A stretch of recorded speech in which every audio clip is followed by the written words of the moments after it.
Sportivi siciliani, ben ritrovati anche per questa domenica sera con l'appuntamento di Penalty, tutto il calcio di cui il calcio vero non parla mai. In diretta ogni domenica a partire dalle ore 19 sino alle 21 e poi replica a seguire sempre qui sul canale 78 del digitale terrestre di Gold 78. Come al solito si parla di calcio dilettantistico dalla Serie D sino alla prima categoria. Oggi una puntata ricchissima e subito presentiamo i nostri primi due ospiti. Subito in postazione tecnica mister Enzo Buttò, che rivedo dopo un po' di tempo. Ciao Enzo, ben trovato. Buonasera a tutti. Allora attenzione, perché questa è una scrivania dedicata interamente a coloro che non allenano almeno sino adesso, fino a questa domenica, perché poi porta anche un po' di fortuna, nel senso che chi poi viene a Penalty spesso e volentieri ha anche una panchina. Non è nel caso tuo forse? No, per quanto mi riguarda no, però lo auguro. Se arriva l'accetti? Me lo auguro. Sì, tra l'altro forse per scelta il fatto di rimanere fermo quest'anno? No, diciamo che un po' il calcio di oggi è un po' malato e quindi ci penalizza un po' a noi allenatori, soprattutto emergenti, e quindi stiamo a vedere un po' che cosa succederà. Tra l'altro insomma ci commenterai sia per quanto riguarda la Serie D ma anche e soprattutto i due gironi di eccellenza, quindi tra poco parleremo con te, mentre vado subito invece a salutare Alfio Chiavaro, difensore del Palazzolo, attualmente una squadra da battere in eccellenza. Ciao Alfio, ben trovato. Buonasera a tutti. Allora, una partita facile la vostra, quella di sabato, però ancora non è stata scritta la parola fine in questo ingarbugliato girone B del campionato di eccellenza. Ma assolutamente no.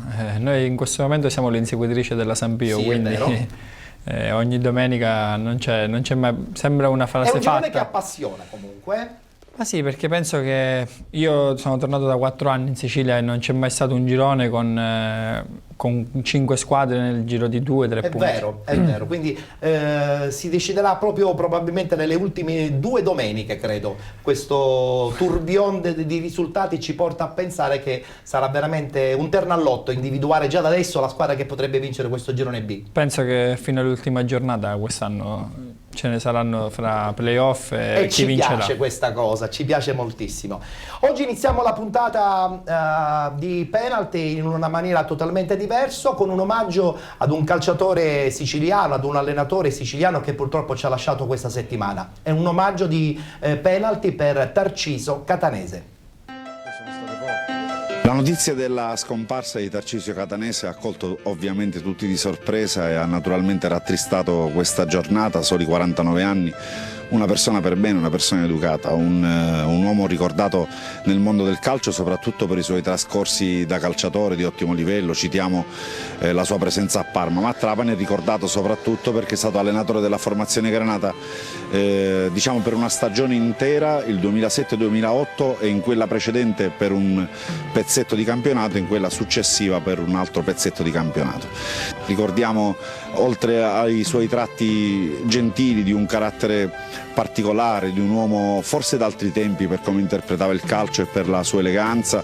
Ci piace ricordare una scelta tecnica che magari si rivelò decisiva, che è stata quella con l'infortunio del portiere Laudicina di quel tempo, di quella stagione che poi terminò con la promozione in Serie D. Scelse di far tornare fra i pali quello che era in quel momento l'allenatore dei portieri, Gianni Guaiana, che aveva 40 anni suonati e poi si rivelò decisivo nella corsa verso la Serie D. Ci mancherà, era un uomo per bene e sicuramente è una giornata che viene molto rattristata da questa notizia.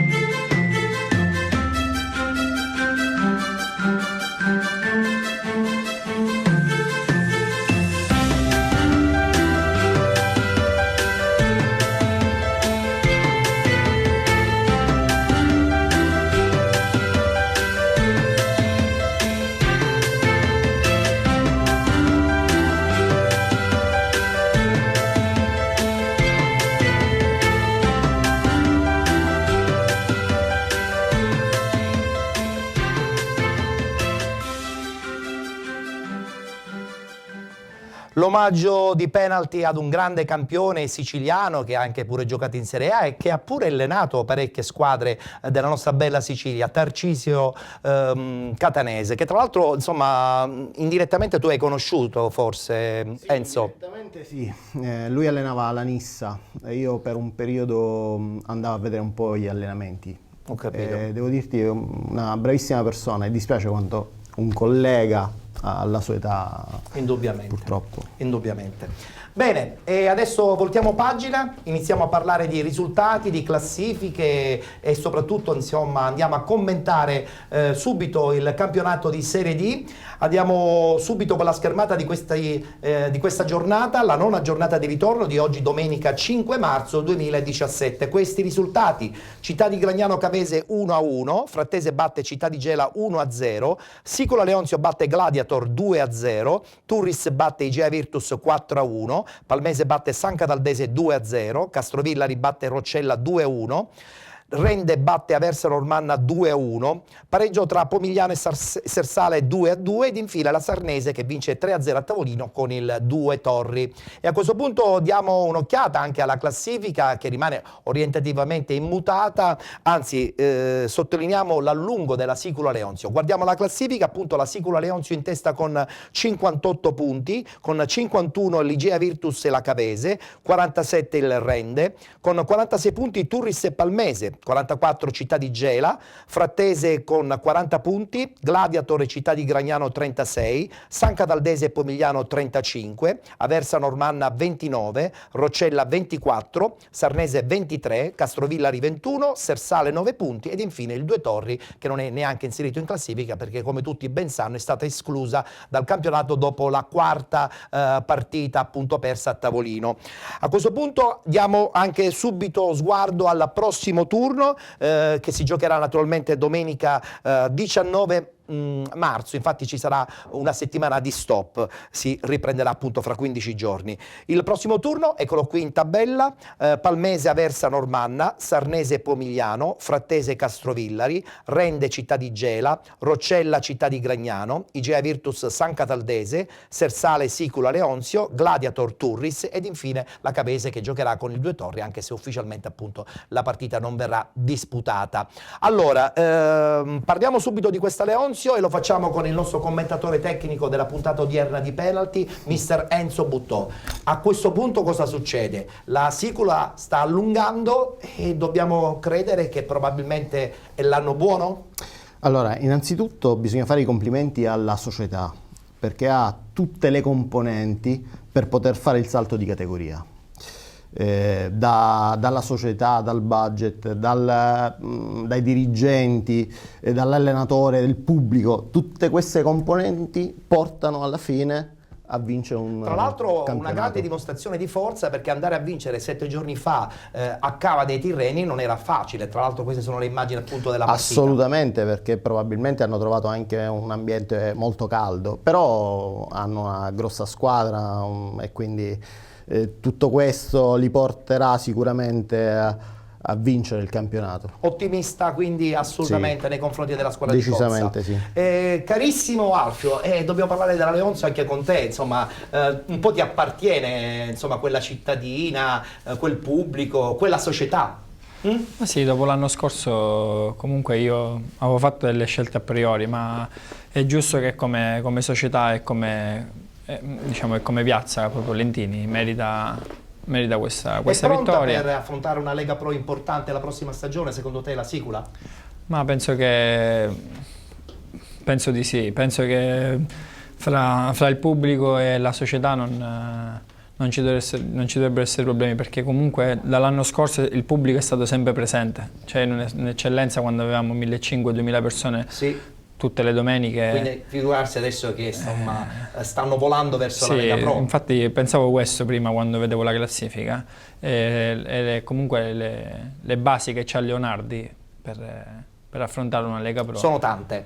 Non dovrebbe avere problemi. Non dovrebbero avere problemi. Tra l'altro la prossima settimana giocano in casa del Ma Sersale. sì, vedendo la prossima domenica comunque non fa gioco. Non fa gioco, no? Perché loro giocano a Sersale e la Cavese gioca col Due Torri che Sì, è infatti. sparita. Dovrebbe rimanere immutata anche per la prossima settimana orientativamente questa classifica, no? Sì, penso che fra Leonzi e Cavese se la giocavano loro. Giustamente domenica hanno dato la sterzata al campionato. Andando a vincere là. Assolutamente, assolutamente. Voglio sentire adesso, se è possibile, il collegamento con Enzo Sortino, che ha seguito per noi questa vittoria appunto della Sicula Leonzio. Dovremmo avere già in linea, se non sbaglio, Enzo. Pronto, Enzo?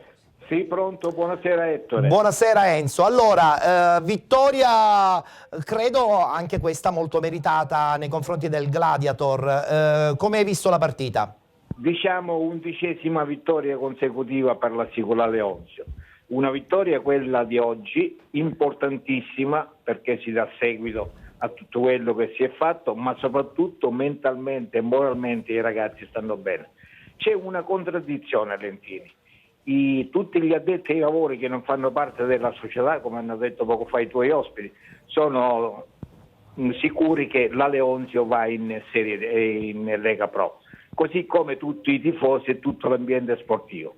Invece, per quanto riguarda la dirigenza attiva della Leonzio, presidente, allenatore, dirigente e quant'altro, non abbiamo fatto ancora niente. Queste sono le risposte che danno ancora la strada è lunga. Va bene, è l'ottimismo che regna sovrano, però è anche vero che i giochi sembrerebbero ormai certo, decisi, ci sono no? 8 chilometri al traguardo e saranno 8 finali. 8 finali. Non considerando quella di domenica prossima, la prossima domenica ancora, perché si andrà a giocare con l'ultima classifica, e dunque dovrebbe essere sulla carta una partita abbastanza facile. Per quanto riguarda la partita di oggi, è stata una partita tosta, maschia. La Leonzio ha vinto pur in 10 uomini. Dalla mezz'ora del primo tempo è stato espulso il giocatore che ha fatto bene nelle poche settimane, Giuseppe Sibilli, doppia munizione nel giro di pochi minuti, e dunque la Leonzio ha dovuto giocare con un uomo in meno. Ma in campo onestamente non si è vista la differenza dell'uomo in più per quanto riguarda il Gladiator. Perfetto, allora Enzo, a questo punto appuntamento alla prossima settimana, vedremo cosa succederà. Diciamo che secondo me il presidente lo spumante lo ha già comprato e messo in frigo. L'ha messo in frigo sicuramente, ma non lo dà a sapere. Vabbè, è giusto che sia così, è giusto che sia così. Grazie Enzo Sortino, appuntamento con te la prossima settimana. Serata, buon proseguimento. Grazie. Enzo, secondo me l'ha già comprato. Lo spumante mi auguro per lui di sì. Comunque è anche giusto mantenere un po' l'ambiente concentrato, perché comunque ci sono 8 finali e quindi tenerli ben concentrati vuol dire portare avanti questo progetto. Assolutamente. Allora diamo il benvenuto al nostro secondo ospite, Santino Torre. Ciao Santino, ben trovato. Ciao, scusa. In perfetta forma come al solito. Ma tu stai giocando? No, non stai giocando più, perché insomma con un fisico come questo insomma si può ancora continuare a giocare. Qualcuno ancora mi tenta. Ti sei fermato, fai soltanto l'allenatore. L'istruttore, giusta parola. Con la scuola bambini, calcio Ionia Calcio Riposto, sì. Perfetto, tra l'altro credo che insegnare calcio ai bambini sia la più bella soddisfazione che un allenatore potrebbe e dovrebbe avere. È la più difficile, la più complicata. Sono buttato in un mondo bellissimo, però alquanto difficile. Però è anche vero che la tua esperienza ci porta a parlare di calcio anche di Serie D di eccellenza con te, insomma non è che sei l'ultimo arrivato. Per esempio, come vedi questo, non dico più miracolo da parte della Sicula Leonzio? Non credo che si parli di miracolo. Il presidente, che conosco marginalmente, comunque per sentito dire, è da quando erano in promozione che ha le idee ben fisse, che ha un progetto. Il calcio che conta. E oggi è difficile, tutti parlano di progetto, lui effettivamente lo sta portando avanti. Non abusiamo con la parola progetto, poi soprattutto quando parliamo anche di settore giovanile. Tutti la tirano per la giacchetta sta parola. Sì, è vero. Sta dimostrando. Ha dimostrato che con un progetto valido. Sì. Con la scelta degli uomini, la scelta dei dirigenti, è riuscito a fare 3 promozioni. Sì. E i numeri sono dalla sua, e poi Alfio ne è un testimone assolutamente veritiero. Più che progetto ha le possibilità. Vabbè, però Sì, le ma possibilità non sono abbinate al solo- progetto, voglio non dire... sono le possibilità che vincono i campionati. No, no. Anche, Attenzione, anche però... Ma il progetto è un'altra cosa. Il progetto- Te lo dico io che ero là. Sì. Quest'anno ha preso i migliori, è giusto che vince. L'anno Certo. scorso ha preso i migliori perché eravamo 15 persone grandi in eccellenza. Ma attenzione, guarda che questo è un progetto, nel senso che prendi i giocatori in base alla categoria che deve disputare. Secondo me non so cosa è successo, ma il problema con Catania che Con poi Sebbi. ha preso a Beh, corsa. probabilmente scelte societarie che un po' ci hanno spiazzato. Gli stanno dando ragione. Beh, in questo momento sì, sicuramente, perché comunque Sebbi aveva il polso Fatto bene, pieno della comunque. squadra, perché era assolutamente Poi ha in messo posizioni di vertice, tra comunque l'altro. il direttore quest'anno in più, Sì, oltre sì, a, sì, sì. a Finocchiaro. Mignemi ha messo Beh, allora ha preso scusate, Finocchiaro. questo è un progetto, vuol dire che guarda in preso prospettiva. ha preso comunque anche dirigenti di categoria. Non si è Assolutamente. affidato a magari chi aveva anche in promozione solo in eccellenza. Certo, Certo, ha giusto. ampliato Cioè, e qualificato ancora di più il suo Finocchiaro staff. l'anno scorso ha vinto il campionato a Siracusa, quindi certo. questi sono progetti, è ovvio che Ragazzi, prima di chiudere il discorso della Serie D, voglio fare però un giro anche nei confronti di qualche altra squadra. Per esempio la San Cataldese, tu come la vedi? Oggi ha perso in casa, ma ci può anche stare. Salvezza che sulla carta dovrebbe No, essere tranquilla. Dovrebbe essere una salvezza tranquilla. Quello che mi dispiace è stata la sconfitta del Gela. Del contro la Gela, Frattese. perso in casa. Ma questa oggi mi ha un po' Spiazzato. spiazzato, sì, perché comunque anche là sono legato e lo seguo sempre con piacere. Certo. Santino, quando parliamo di Serie D parliamo sempre comunque di giocatori che hanno una certa esperienza. Io la chiamerei più una Lega Pro 2 questa Serie D di questa stagione. Però è anche vero che ci sono realtà come San Cataldo che vivono comunque il loro circondario, no? Ed è giusto che sia così, perché sennò si rischia veramente di fare un'altra Lega Pro con dei costi forse anche eccessivi. Eh sì, no, perché praticamente l'amico Chiavaro diceva le possibilità in queste categorie, purtroppo parliamo anche di società di Lega Pro, poche squadre ce l'hanno, perciò le altre si devono accontentare. Chi ce l'ha se la tiene stretta questa possibilità. La favola a Due Torri ci dispiace tanto perché Certo.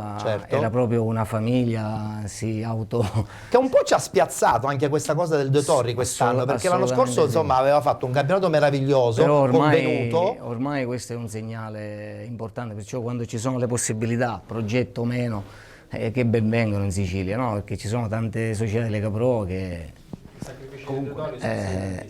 Certo, Io mi ricordo eravamo là quando siamo andati in Serie D, no? sì. Abbiamo fatto tutti i playoff e i sacrifici che facevano proprio la gente del luogo. Sì, perché è piccolissimo il centro di... No, sì, è veramente piccolo, quindi non c'era un presidente, Non ma c'era un c'erano presidente. tutte le persone che mettevano qualcosa. Beh, così però la Serie D è difficile Ma così poi infatti puoi gestirla, fare- È puoi quasi fare 1 o 2 impossibile. anni poi. È quasi impossibile, è quasi impossibile. la Serie D, scusami, la Serie D dell'anno scorso c'era Cavese, Frattese e qualche altra squadra che non era la Frattese e la Cavese di quest'anno. Assolutamente. Quindi voglio dire, evidentemente questa crisi non è solo in Sicilia, ma è anche altrove. Certo. È anche da altre Ma vogliamo dare una battuta anche comunque sul Città di Gela, che ha detto bene Alfio, oggi con questa sconfitta ci ha un po' spiazzati.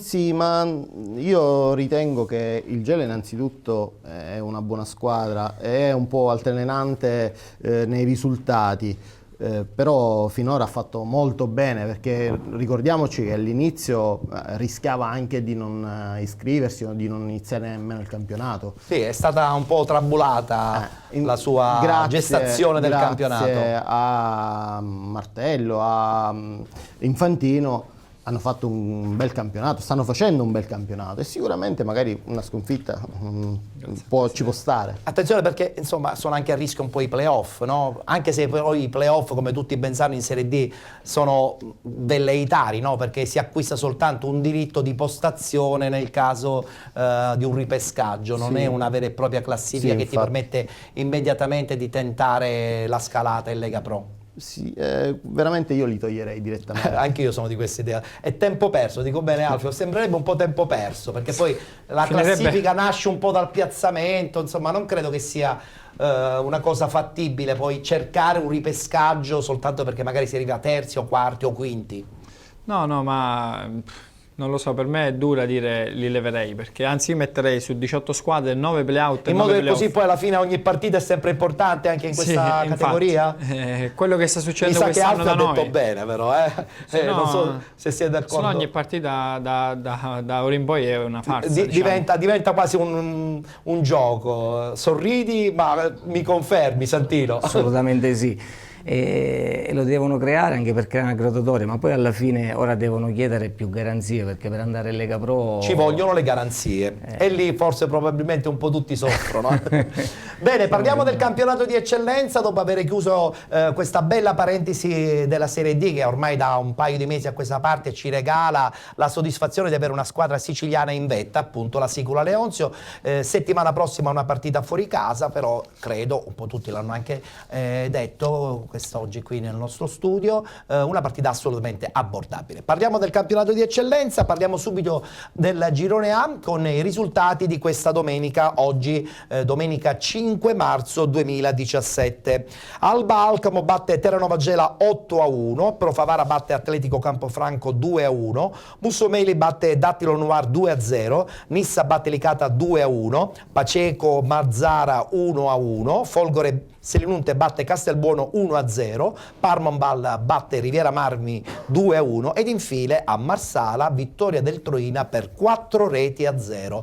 E grazie a questa sonante vittoria nel campo di Marsala il Troina a questo punto si trova solitario in vetta. Guardiamo la classifica, appunto il Troina in testa con 50 punti, Paceco 48, Folgore Selinunte 44, Riviera Marmi 42, Alba Alcamo 36, Nissa 35, Licata, Parmonval, Castelbuono, Dattilo Noir 33, Mussomeli e Mazzara 30 punti, Campofranco 26, Pro Favara 24, Marsala 16 ed infine il Terranova Gela con 5 punti.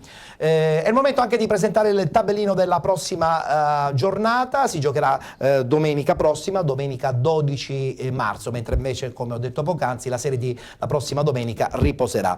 Si torna in campo con questi incontri: Licata Folgore, Castelbuono Mussomeli, Atletico Campofranco Paceco, Dattilo Noir Parmonval, Troina Pro Favara, Alba Alcamo Nissa, Riviera Marmi Marsala ed infine Mazzarra Terranova Gela.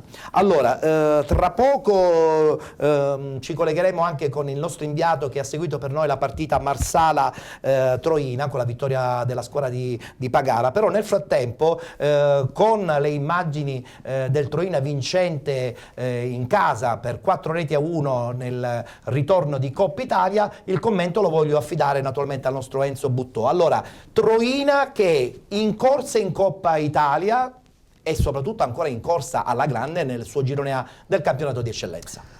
Allora, il Troina è stato costruito per innanzitutto cercare di vincere il campionato. Oltretutto ha avuto secondo me anche la fortuna di andare nel girone A, perché comunque è un girone un po' più diciamo abbordabile, anche se non è mai niente di certo vincerlo il certo, campionato, solo che in questo girone ci sono molte defaillance come Terranova Gela, Marsala, Licata, diciamo Nissa. che il girone più impegnativo lo dimostrano le 5-6 squadre che stanno lottando al vertice. Sicuramente e quindi il Troina ha fatto comunque un'ottima squadra.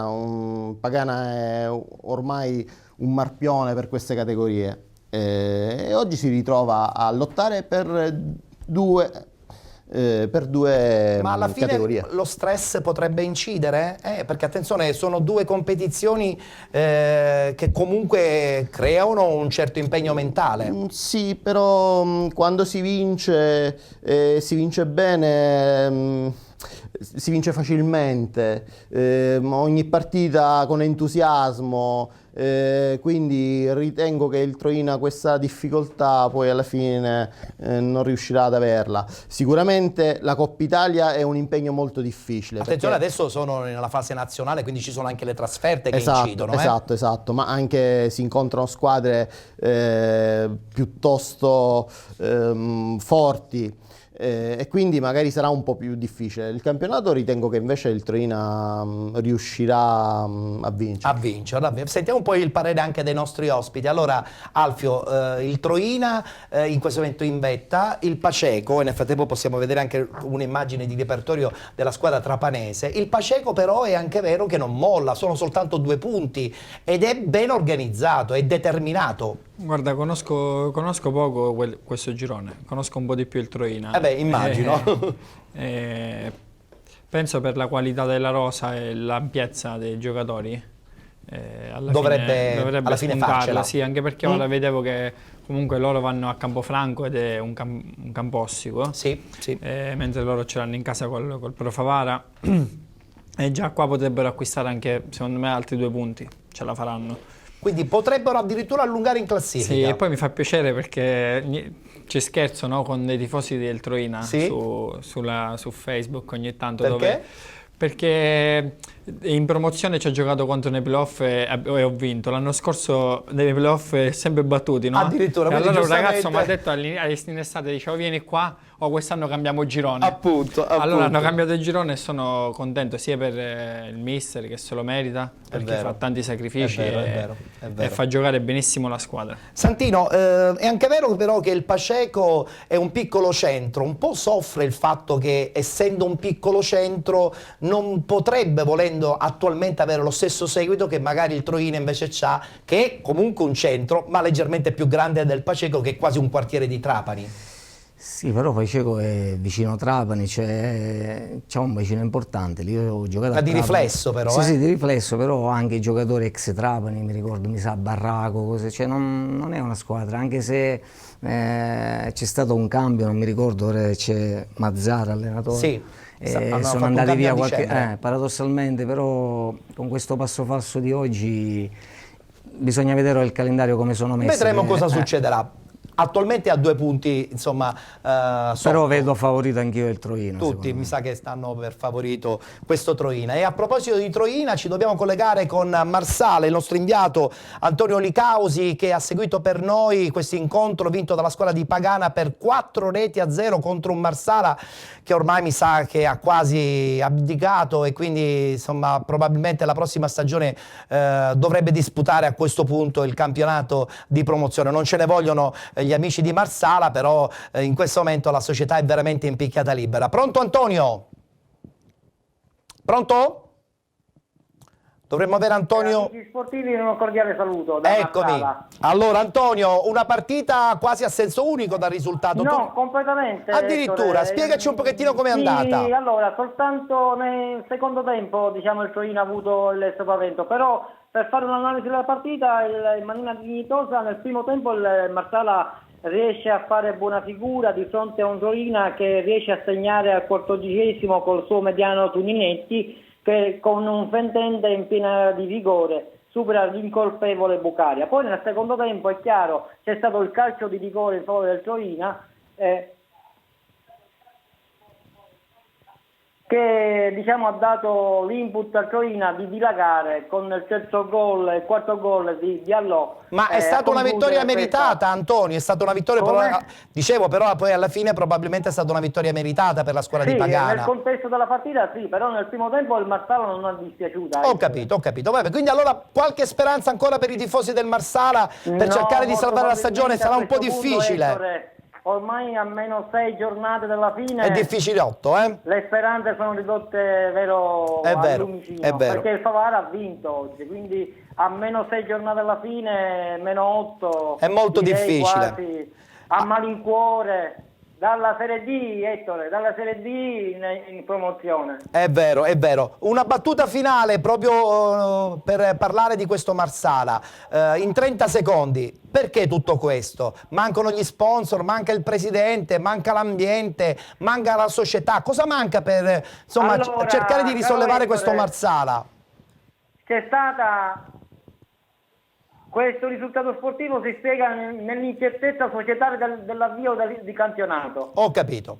Il presidente Vinci è subentrato ormai a giochi fatti quando il 30 dicembre il mercato di riparazione era già finito e quindi si è provveduto al mercato degli svincolati. quindi ormai i giochi erano fatti e Marsala purtroppo paga alcuni errori societari che purtroppo dispiacciono per una piazza come Marsala. C'è l'amico Chiavaro che un grande saluto, perché l'anno scorso col Siracusa belle battaglie. È vero. Vabbè, più che altro è Ragatino, il fratello, però va bene lo stesso. Va bene. Infatti, allora si parlava Antonio, del Siracusa, quindi Frattese, Cavese. vedremo cosa succederà allora per la prossima stagione, sperando in una pronta risalita appunto per la squadra marsalese. Ti ringrazio Antonio, ci sentiamo presto. Va bene, a vostra completa disposizione. Grazie ad Antonio Licausi che ha seguito per noi questa vittoria di Pagana. Strano, insomma, 4-0, però primo tempo dove il Marsala forse preso un po' dall'entusiasmo di cercare di fare una partita importante contro la prima in classifica, ha probabilmente esaltato un po' il gruppo. In difficoltà il Troina, però il Troina già abbiamo sentito che al 14esimo aveva fatto gol alla fine. Sì. Poi magari alla fine si sono sfaldati e il Troina è riuscito a fare poi alla fine 4 gol. È vero, e va bene. Allora, possono partire adesso le immagini della partita Nissa-Licata, conclusasi per 2-1 nei confronti della Nissa. È stata una vittoria sofferta, ma credo anche abbastanza meritata. Tra poco sentiremo il mister, però questa partita ci serve per far capire che una vittoria della Nissa, Alfio, potrebbe anche rilanciare la squadra capoluogo di provincia, no? Caltanissetta merita ampiamente probabilmente una categoria maggiore, è in crescita la sua stagione.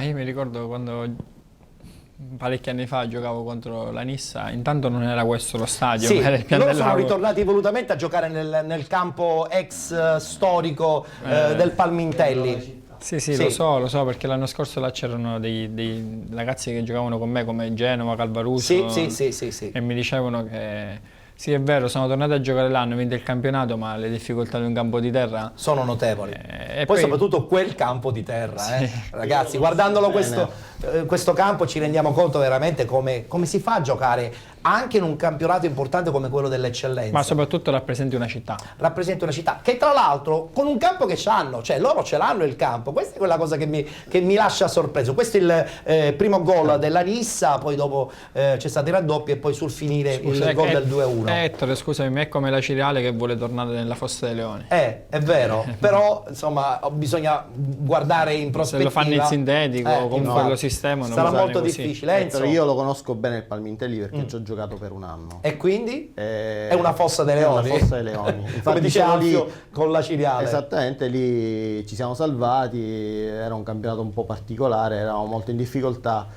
All'inizio abbiamo giocato allo stadio Pian del Lago, poi a un certo punto siamo tornati qui e siamo riusciti a salvarci. Santino, però vedendo questi campi ci rendiamo conto che il livello insomma di qualità tecnica dei giocatori deve essere notevole e da lì insomma è importante avere una bella scuola calcio, no? Ci fa pensare che una buona scuola calcio ti permette di tirare fuori dei giocatori che un po' col pallone insomma hanno a che fare in maniera positiva. No, in questi campi non per forza deve Non sarà mai così, infatti. Non me ne voglia nessuno. No, ci mancherebbe, ci mancherebbe. Magari qui chi sa giocare a calcio faticherà. Faticherà notevolmente.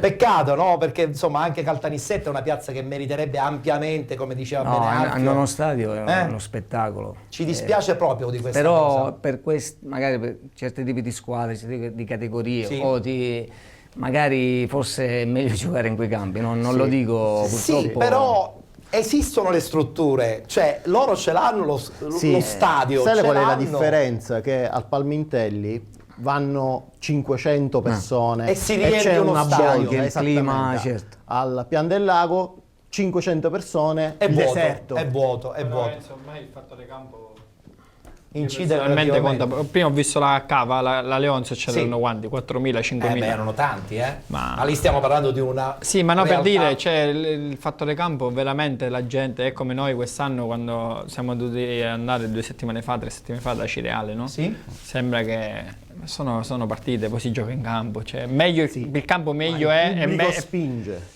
Sì, il ma il pubblico campo meglio spinge, è, fa peggio tanto. è meglio è per tutti, per, Allora, per tra lo poco parleremo spettacolo. della Ciriale perché penso che avremo tanto da dire, perché insomma il risultato di questa domenica non è certamente positivo, però tra poco parleremo, perché io voglio chiudere il girone A del campionato di eccellenza con Santino, e tra poco sentiremo comunque l'allenatore del Licata. Santino, Licata, Caltanissetta, ma ci rendiamo conto che tutta questa realtà calcistica 10-15 anni fa erano realtà che comunque riempivano gli stadi? Sì, sì, un peccato, Acireale da questa parte. Acireale da questa parte. Effettivamente stanno faticando, purtroppo anche il problema, non so, anche... Investimenti sbagliati? Investimenti sbagliati. Sottolineiamola questa cosa, perché non vogliamo dare colpa a nessuno, A livello, ma è un dato di le fatto. amministrazioni magari non possono aiutare più di tanto, ma i E problemi... meno male, perché le amministrazioni comunali 10-15 anni fa facevano i presidenti delle società. Adesso chi non ha i soldi non può fare il presidente, mentre prima... questo non te lo lascio no, dire. no, Enzo, era così. 15 anni fa le amministrazioni comunali agevolavano il percorso di una società. Sì, è vero che agevolavano perché comunque davano molte risorse, diciamo. Adesso non ci Oggi sono più non queste ce ne sono risorse. più risorse, E quindi bisogna trovare gli sponsor. Così sponsor. Non parliamo di sponsor sugli allenatori perché poi insomma ti devo fare una domanda su questa No, cosa. no, no. Sentiamoci l'allenatore del Licata, Pardo, una sconfitta che comunque non pregiudica il loro cammino in questo girone A del campionato di eccellenza. Diciamo che avevamo preparato la partita per come è iniziato il secondo tempo, abbiamo regalato un tempo all'avversario come ho già detto, e quindi il primo tempo la Nissa diciamo che ha dominato in lungo e largo, eravamo quasi inesistenti, poi il secondo tempo ci siamo sistemati un po' ma ci trovavamo sotto un gol, quindi non era facile recuperare in un terreno del genere perché siamo abituati a giocare a calcio. Questo magari non ci è stato permesso, però faccio i complimenti alla Nissa perché soprattutto mi legano tanti ricordi e l'allenatore grandi amici con Alessio, quindi devo dire che alla fine va bene, il nostro obiettivo è la salvezza. Stiamo costruendo questo soprattutto in casa, dobbiamo rimanere concentrati e iniziare già sin da domani a pensare al match in casa che avremo domenica. Ecco.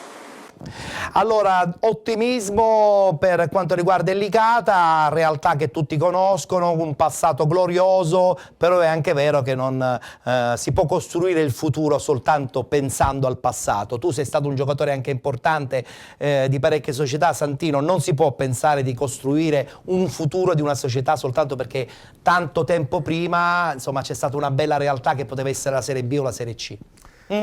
No, non si può vivere Di ricordi. Se no tutti campavano di questo, però si devono rimboccare le maniche, devono partire secondo me, non perché io ora faccio questo, devono partire dai giovani, devono avere tutti un settore giovanile. E non tutti ce l'hanno, e non tutti ce l'hanno anche in eccellenza. È questo, ed è la cosa più sbagliata che può esistere. appena finisce la possibilità, cosa ti rimane? Con che cosa fai? È vero, è vero.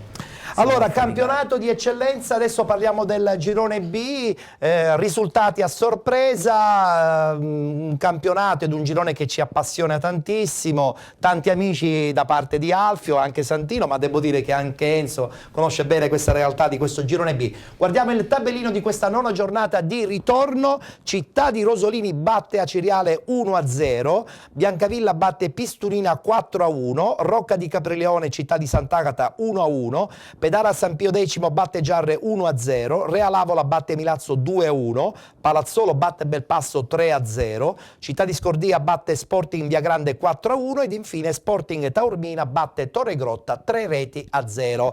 Sorpresa notevole per quanto riguarda la Ciriale, che ancora una volta manca questo suo big match importante per rimanere altissimo in classifica. Vedremo cosa succederà già dalle prossime settimane, perché come tutti ben sanno c'è stata la dimissione anche da parte del presidente, insomma non c'è molta serenità in questo momento ad Aciriale. Guardiamo la classifica però, prima di commentarla insieme con i nostri ospiti. In testa Pedara San Pio X con 51 punti, Palazzolo 50, a 46 Città di Sant'Agata di Militello ed Aciriale, a 45 il Milazzo, a 44 punti in maniera sorprendente il Città di Scordia, 36 punti per lo Sporting Taormina, 34 Città di Rosolini, 33 Giarre e Biancavilla, Realavola e Rocca di Caprileone con 31 punti, 27 lo Sporting Via Grande, 17 il Pisturina, Belpasso 10 punti ed infine il Torregrotta con 5 punti. Vediamo il tabellino anche per quanto riguarda il prossimo turno, domenica 12 di marzo 2017, incontri anche di una certa caratura come ad esempio questo Città di Sant'Agata Pedara San Pio X, Torregrotta Città di Rosolini, Palazzolo Città di Scordia, Milazzo Belpasso, Sporting Via Grande Pisturina, Giarre Realavola, Aciriale Rocca di Caprileone ed infine si chiuderà con Biancavilla Sporting Taormina. Allora, da dove iniziamo, Enzo? Intanto da questa sconfitta della Ciriale a Rosolini, Allora, insomma, che ci mette ancora una volta in crisi perché la Ciriale ci sorprende settimana dopo settimana. allora, parliamo un po' della Cireale. La Cireale è stata costruita per vincere il torneo, Sì, sulla carta sì. sulla carta. La San Pio la stessa cosa e il Palazzolo Pule. Sì, A un certo punto si è trovato il Sant'Agata in testa. spiazzando tutti. Milazzo, spiazzando tutti. Ovviamente queste tre squadre hanno avuto grossissime difficoltà all'inizio. Sì. E a dicembre, quando un po' si è ricorso al mercato di riparazione, il tutto è cambiato perché oggi troviamo San Pio e Palazzolo in testa e sono, secondo me, le squadre che meritano attualmente perché sono state più costanti. Sì. Per quanto riguarda Cireale, invece, le problematiche che ci sono state all'interno Sono rimaste? sono rimaste. Anzi, ampliate perché il presidente si è pure dimesso. Quindi queste problematiche purtroppo fa sì che la Cireale non potrà lottare fino all'ultima giornata per il campionato. Ma certamente questa cosa un po' ci spiazza. Alfio, voi come Palazzolo, tra poco tra l'altro sentiremo l'intervista realizzata con alcuni tuoi compagni negli spogliatoi, il Palazzolo zitto zitto è lì. È anche vero che però che il Pedara San Pio X zitto zitto sta in vetta ormai da qualche settimana, non dico tra la sorpresa generale, ma certamente un po' spiazzando anche gli addetti ai lavori, con grande merito però per la squadra di Pidatella.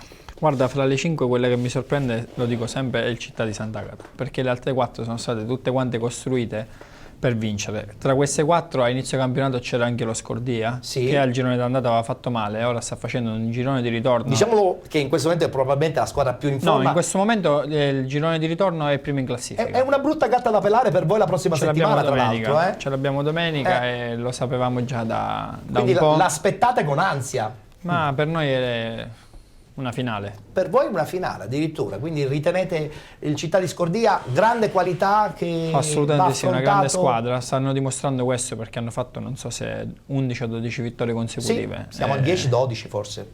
E quindi non si può parlare altrimenti, no? E voi avete paura del Pedara no, San Pio? No, paura nel senso buono della parola. Insomma, ritenete che la San Pio No. sia Io ho una il calendario squadra- alle mani, no? E vedo che comunque la San Pio va a Sant'Agata e deve giocare ancora con la Cireale in casa. E quindi ha un cammino più tortuoso. Ha un cammino più tortuoso, ma noi abbiamo in casa questa qua di domenica che è sicuramente la partita di cartello. Assolutamente. Poi abbiamo Taormina. Beh, c'è anche Sant'Agata Pedara San Sì, Pio. ma ancora si devono scontrare fra di loro le altre 4. Ah, Noi questo è abbiamo anche finito. vero. Voi le avete finite? Sì, infatti, perché poi gli fuori scontri. casa ci rimangono Pissulina, Torregrotta e Via Grande. Beh, assolutamente abbordabile il vostro Quindi calendario. sappiamo, no, prima si devono giocare le partite, Questo è dimostrato vero. dalla partita di ieri a Belpasso. Certo, guarda, su Belpasso tra poco parliamo perché io voglio sentire un attimo la battuta con Santino perché insomma la Ciriale un po' ti appartiene, no? Assolutamente, Cireale in questo Il campionato commento di Enzo è stato molto, sembra molto chiaro. strano a Cireale ma anche Giare perché Certo, Giarre e Ciriale ti anche se appartengono, c'è un certo. però sì. Ma mentre sul Giarre insomma c'è un po' di rassegnazione perché era Però importante i ragazzi salvare la hanno stagione. fatto un miracolo proprio senza grossi mezzi. Vero. Senza grossi mezzi. hanno fatto bene bene. Santino Mangiare è una realtà. Nel Nel senso, ogni anno fa questo campionato con delle risorse proprie. Vero, non vanno mai. L'altra volta parlavo col capitano, si sono fatte le panchine loro, il campo se lo fanno loro. In autogestione. Assolutamente. Attenzione, è dilettantismo vero ed è giusto che vada Sono da applicato anche in elogiare. questa Ha fatto maniera. qualcosa di straordinario. È vero. Cireale, come ha detto il mister, sta pagando la crisi societaria, i problemi che c'erano già prima. E perciò io, per quanto mi dispiace, in questa lotta non la vedo tanto. Non la vedi, Questo non la Guarda, io ti posso... è la partita fondamentale che c'è Domenica prossima? domenica a Palazzolo Scordia. Con lo Scordia. Sarà una e dura Sant'Agata battaglia. da San Pio può già decidere qualcosa. Certo. Ma alla fine chi secondo te potrebbe spuntarla sulla vittoria finale? Per Santino? adesso secondo me è fuori del Palazzolo, per Il adesso, Palazzolo. anche in base al calendario e agli scontri, però la San Pio se la gioca comunque. Si vuole difendere Alfio. No, lui se vuole fare gli scongiuri. No, Si vuole difendere. no, ti dicevo che mi dicevano oggi i miei compagni di squadra e sono andato a vedere perché sono siracusani Certo. alcuni. Intanto Nicola D'Amico era in tribuna, Sì. quindi si è dimesso ma era in tribuna là. Anche questa è una cosa che un po' ci... E la cosa che ci Non sorprende riusciamo comunque a capirla è la questa. cosa che ci sorprende è il risultato, perché detto dai miei compagni di squadra hanno avuto più di 10-12 occasioni da gol nitide. Certe e volte non la ne hanno- sfortuna poi insomma fa il suo percorso anche Ma in mi questo. diceva un mio compagno che hanno finito con 3 difensori, un centrocampista e tutti gli attaccanti a Pur di disposizione. vincere la partita e poi alla fine l'hanno vecchia pure persa. Vabbè. Ritorniamo Forse sull'incontro oggi sei del sfortunato. Palazzolo, vincente a bel passo per 3-0. Abbiamo alcune immagini della partita, ma soprattutto abbiamo l'intervista con 3 giocatori, compreso Davide Baiocco, appunto del Palazzolo.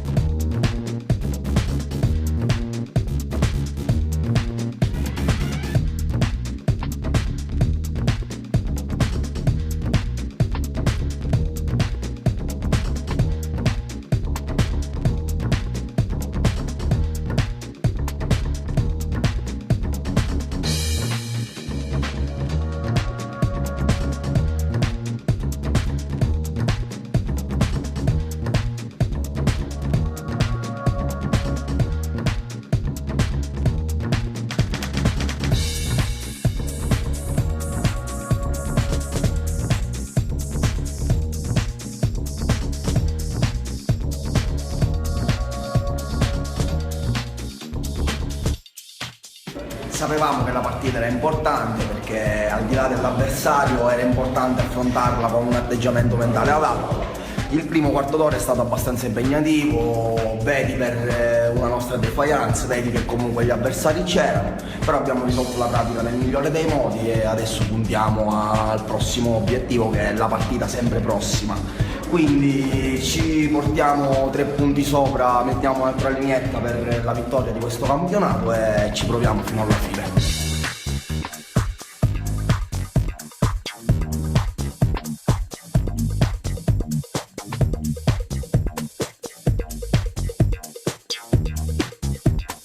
Ce la siamo un attimo complicati inizialmente con l'episodio dell'espulsione, però poi insomma dobbiamo essere bravi, come dicevamo l'altro giorno, non può stare mai la tensione anche nelle partite quelle che possono sembrare più agevoli, perché le difficoltà giustamente possono essere sempre dietro l'angolo e quindi dobbiamo affrontare al meglio le prossime partite e non commettere l'errore diciamo quasi iniziale di oggi, però 3 punti ce li prendiamo, adesso domani toccherà alle altre.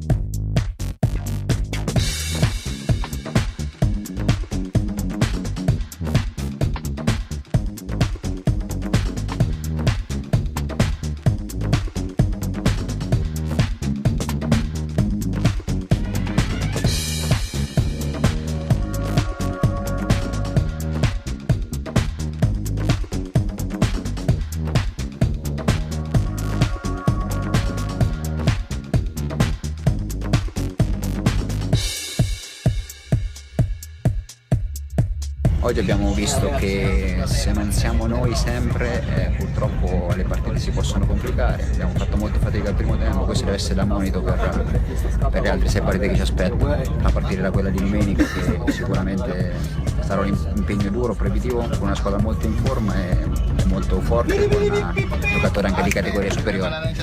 Quindi che questa partita sia da monito, perché è vero che abbiamo vinto, abbiamo la corsa continua come dice il mister, punti in cascina, ma abbiamo fatto troppa fatica per il potenziale calcio.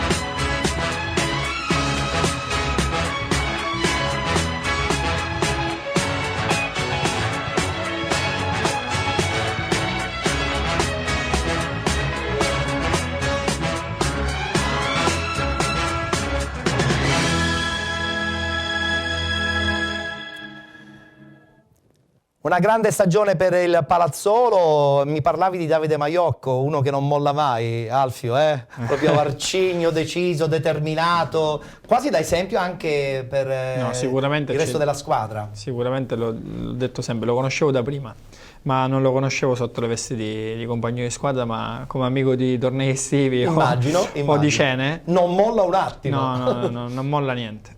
Questo ci dà comunque... Ci ha fatto fare quel salto di qualità che magari manca a qualche squadra dilettante. Assolutamente. Perché quando sei convinto che hai fatto bene la settimana prima, allora cali un attimo. Lui è pronto a massacrarci. Arriva pronta, insomma, l'idea della tenacia di Davide Maiocco. E serve tantissimo un elemento come Davide. Insomma, l'esperienza è fondamentale in queste categorie. Per questo credo che il Palazzolo arriverà alla fine, perché hanno acquisito anche grazie a Baiocco questo tipo di mentalità, perciò fino alla fine secondo me sarà dura. San Pio, le altre devono fare molto di più. Devono fare molto di più.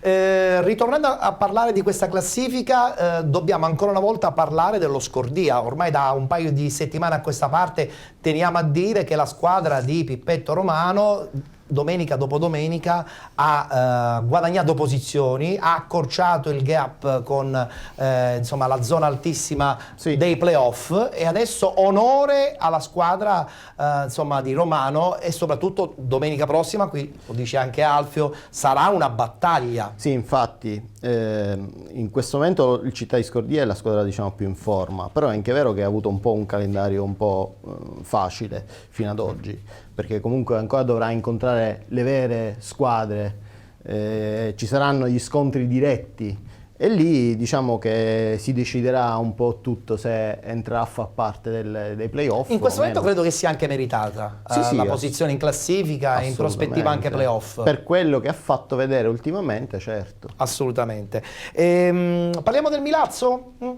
Alfio, parliamo di questo Milazzo che sembra come se avesse mollato, sembra come se avesse allentato l'ascesa in classifica. Peccato. Guarda, per me il Milazzo, l'ho detto pure prima, è stata sempre un'ottima squadra costruita per vincere, solo che giocandoci sia all'andata che al ritorno ho notato due squadre completamente differenti. Cioè in casa gioca in un modo, fuori casa è tutta un'altra squadra, non so, un po' più remissiva.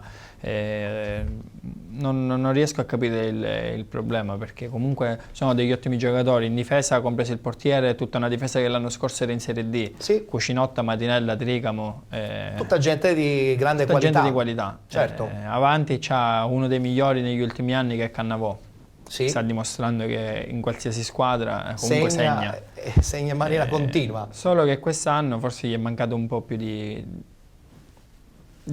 continuità nei risultati. Però fuori insomma, casa. ancora è tutto aperto il discorso playoff.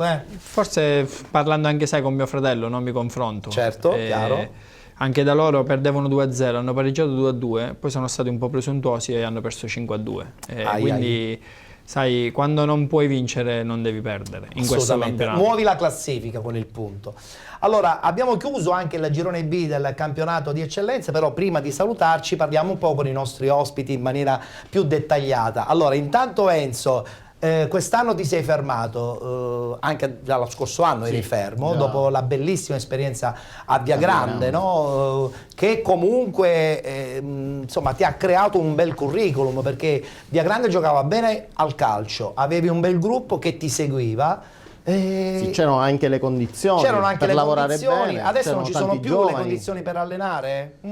Cioè è possibile che dopo tante belle stagioni a Via Grande sei stato costretto a rimanere alla finestra Questo già me lo da 2 chiedo anni? pure io tante volte. Però No, ce lo chiediamo tutti, non soltanto tu. Però capisco che magari in questo momento il calcio vive tante difficoltà e possibilmente le mie pretese o... Vuoi far parte anche tu del solito progetto? Ecco, bravissimo. Perché sta parola progetto un po' è stata inflazionata ultimamente. No, invece il progetto è la cosa fondamentale, è quello che ti fa arrivare agli obiettivi. Questo è anche vero. Anche con poco. Diceva prima Santino, ci vogliono i giovani. Io giocavo con 6-7 È vero, giovani. per questo eri diventato un allenatore vincente, Il perché Via giocavi con Grande, i ragazzi. il Via Grande per 5 anni dalle ceneri è risorto ed è riuscito a fare, non solo in promozione ma anche in eccellenza. È vero, è vero, è vero, è vero. Quindi da poco si costruisce, quello è stato un vero progetto. Probabilmente sono stato abituato male, quindi magari quando mi chiama qualche squadra la prima cosa che faccio è di cosa discutiamo e magari poi mi rendo conto che non è più così. Non è più così. Ti ha chiamato in causa Santino ed è la conferma che noi riteniamo il settore giovanile fondamentale per una società. Vieni tra l'altro da una bella esperienza con il Catania Academy, che comunque ti ha ulteriormente migliorato il tuo bagaglio tecnico, se ce ne fosse stato bisogno. Io non credo, perché insomma le tue qualità sono vere e non sono finte, d'altra parte il tuo curriculum parla chiaro. Ritornare però in una realtà come quella di Riposto non è stato, penso, tornare indietro. Credo che sia stato necessario, perché comunque ci sono nuovi confronti, nuovi stimoli, no? Sì, vabbè, intanto c'è da precisare che non è il problema il fatto di aver giocato a calcio, per forza devi saper... su questo non ci piove. Io 5 anni fa nel mio paesino mi sono buttato in questa avventura e è tutto un altro mondo. Saper far fare, lì devi andare a calcolare, a valutare il carico cognitivo di ogni bambino. Certo. Oggi il metodo di insegnamento è cambiato totalmente, direi. In modo incredibile, e perciò io mi sono appassionato e come hai detto tu è un confrontarsi ogni giorno con gli altri tecnici, con i bambini, con i genitori. Con delle problematiche totalmente diverse rispetto ad una prima squadra, che sia diciamo, di primo, che sia di Serie D, assolutamente. E perciò non vuol dire niente, aver giocato a calcio ti aiuta, per il fatto giustamente il bambino apprende soprattutto per imitazione, ti guarda, neurone a specchio, c'è tanti scienziati, però dico... Il fatto che ho giocato a calcio e che sto imparando anche a insegnare, anche cose che sapevo fare, però diciamo, destrutturare un gesto tecnico non è facile. Non è facile, perché poi devi avere anche dall'altra parte una capacità di apprendimento che non tutti hanno. Bravissimo, perciò devi entrare nel bambino proprio, devi entrare nella testa del bambino e glielo devi far capire con gli occhi del bambino. È una cosa bella, però non è facile. Ed è un lavoro di confronto continuo con tutti. Sei sulla buona strada. Non c'è il fatto di sapere o non sapere. Però sei sulla buona strada. Sei sulla buona strada. È meglio non sapere. Perché secondo me prima o poi anche tu sarai costretto a fare l'allenatore. Insomma, papà allenatore. Tu insomma non scherzi neanche con l'età. Sei giovanissimo, però voglio dire... Giovanissimo 10 anni fa. Vabbè, però voglio dire, ancora qualche anno lo puoi fare, ma probabilmente magari il tuo percorso ti porterà anche ad allenare? Ma guarda, ti piacerebbe?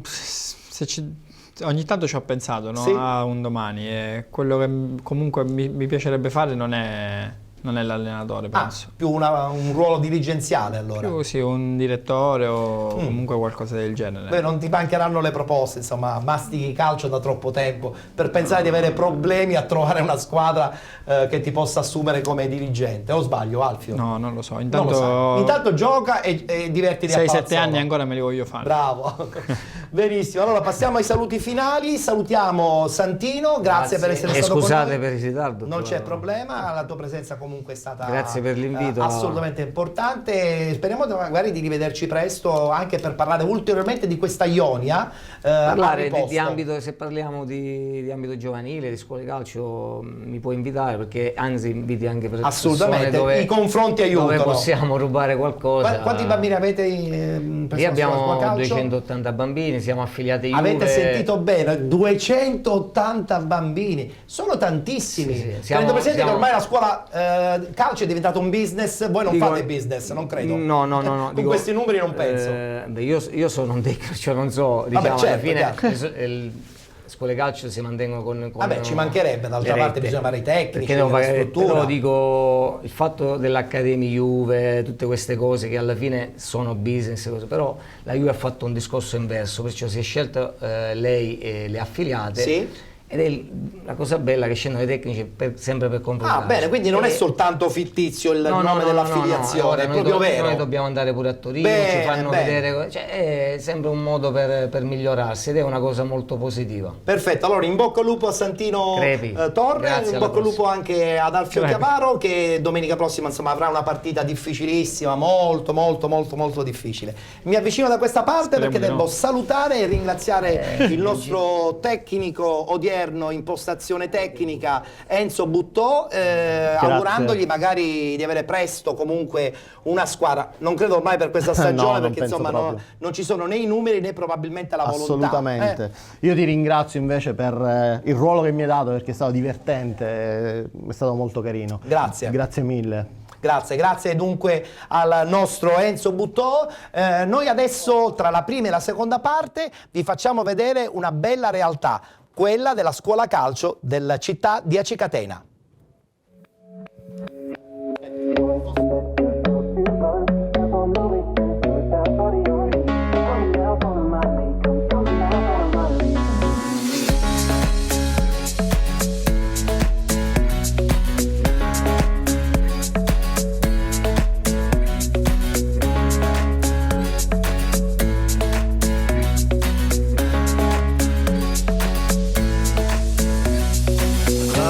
Best place to find the lovers at the bar is where I go. Me and my friends at the table doing shots, tripping fast and then we talk slow. Come over and start up a conversation with just me, and trust me, I'll give it a chance. Bounce my hand, stop it, find the man on the jukebox, and then we start to dance. And I'm singing like, girl, you know I want your love. Your love was handmade for somebody like me. Come on now, follow my lead. I may be crazy, don't mind me. Say, boy, let's not talk too much. Grab on my waist and put that body on me. Come on now, follow my lead. Come on now, follow my lead.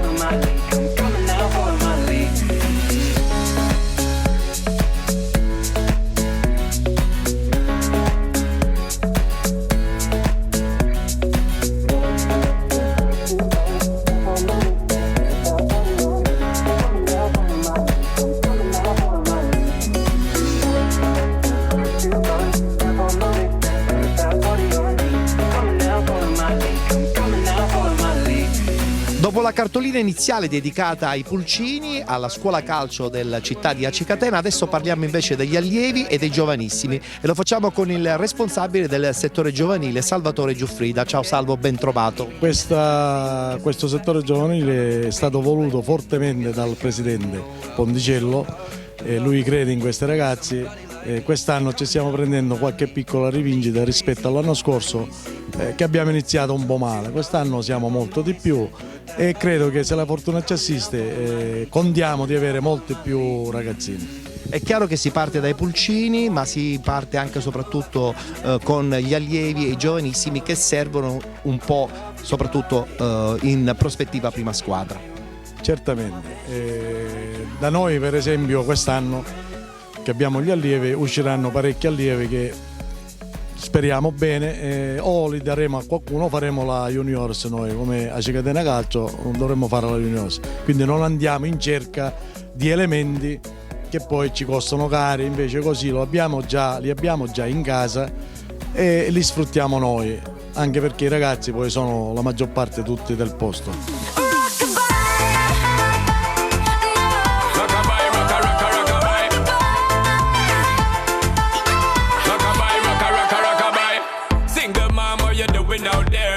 In the hard life without no fear, just see and know that you really care, cause any obstacle come you well prepare. And no mama you never shed tear, cause you have to set things year after year, and you give the youth love beyond compare, you find the school fee and the bus fare. Indubbiamente il nostro primo obiettivo è quello di togliere più ragazzini dalla strada, perché a Cicatena purtroppo, ahimè, io sono di Cicatena, non ci sono molte come si dice, prospettive di svago per i ragazzi, quindi il calcio è l'unica via di sbocco.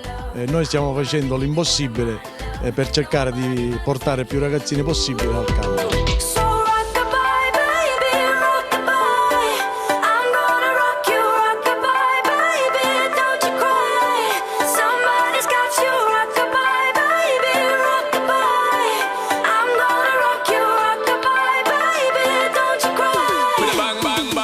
Giuseppe Marchesi è invece l'allenatore dei giovanissimi, doppia soddisfazione sia per la squadra, per la società, ma soprattutto per lei mister e soprattutto anche per i ragazzi che in questo momento stanno anche sognando una promozione verso i giovanissimi regionali. Arrivare ai giovanissimi regionali ancora c'è molta strada da fare. Comunque sono molto contento, oggi siamo in pochi perché è un periodo che i raffreddori e le influenze stanno falcidiando la squadra. Siamo primi in classifica in coabitazione con altre due squadre, il Russo Calcio e il Tre Castagni. Sono ragazzi che bisogna stimolarli nel lavoro e poi coinvolgere. Adesso sono molto coinvolti nel progetto che sta andando avanti, sta andando bene. Lei mi insegna che quando le cose vanno bene tutto va bene.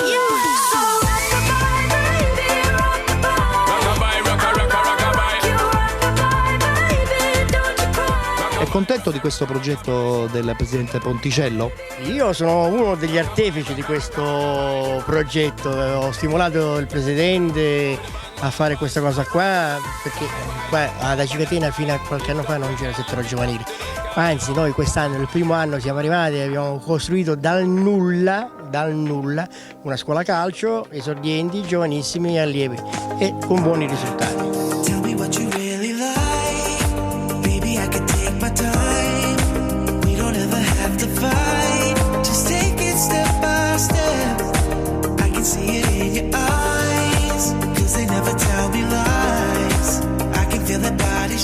Mister Carlo Napoli, allenatore degli allievi, allenatore di una squadra importante perché gli allievi in un certo senso servono anche in prospettiva per la prima squadra. Ma infatti io penso che tutte le squadre che hanno una prima squadra dovrebbero fare tutto il settore giovanile e questo è il primo anno che da Cicatena abbiamo fatto, quindi una cosa sicuramente positiva. Ci sono delle buone prospettive, i ragazzi con i quali sta lavorando possono già incominciare a dare qualche soddisfazione? Ma ce ne sono un bel po' che sono già visionati, attenzionati da squadre di categorie superiori sicuramente. Lei li potrà vedere facilmente quando toccano il pallone, ma ripeto, una bella soddisfazione che ci stiamo prendendo.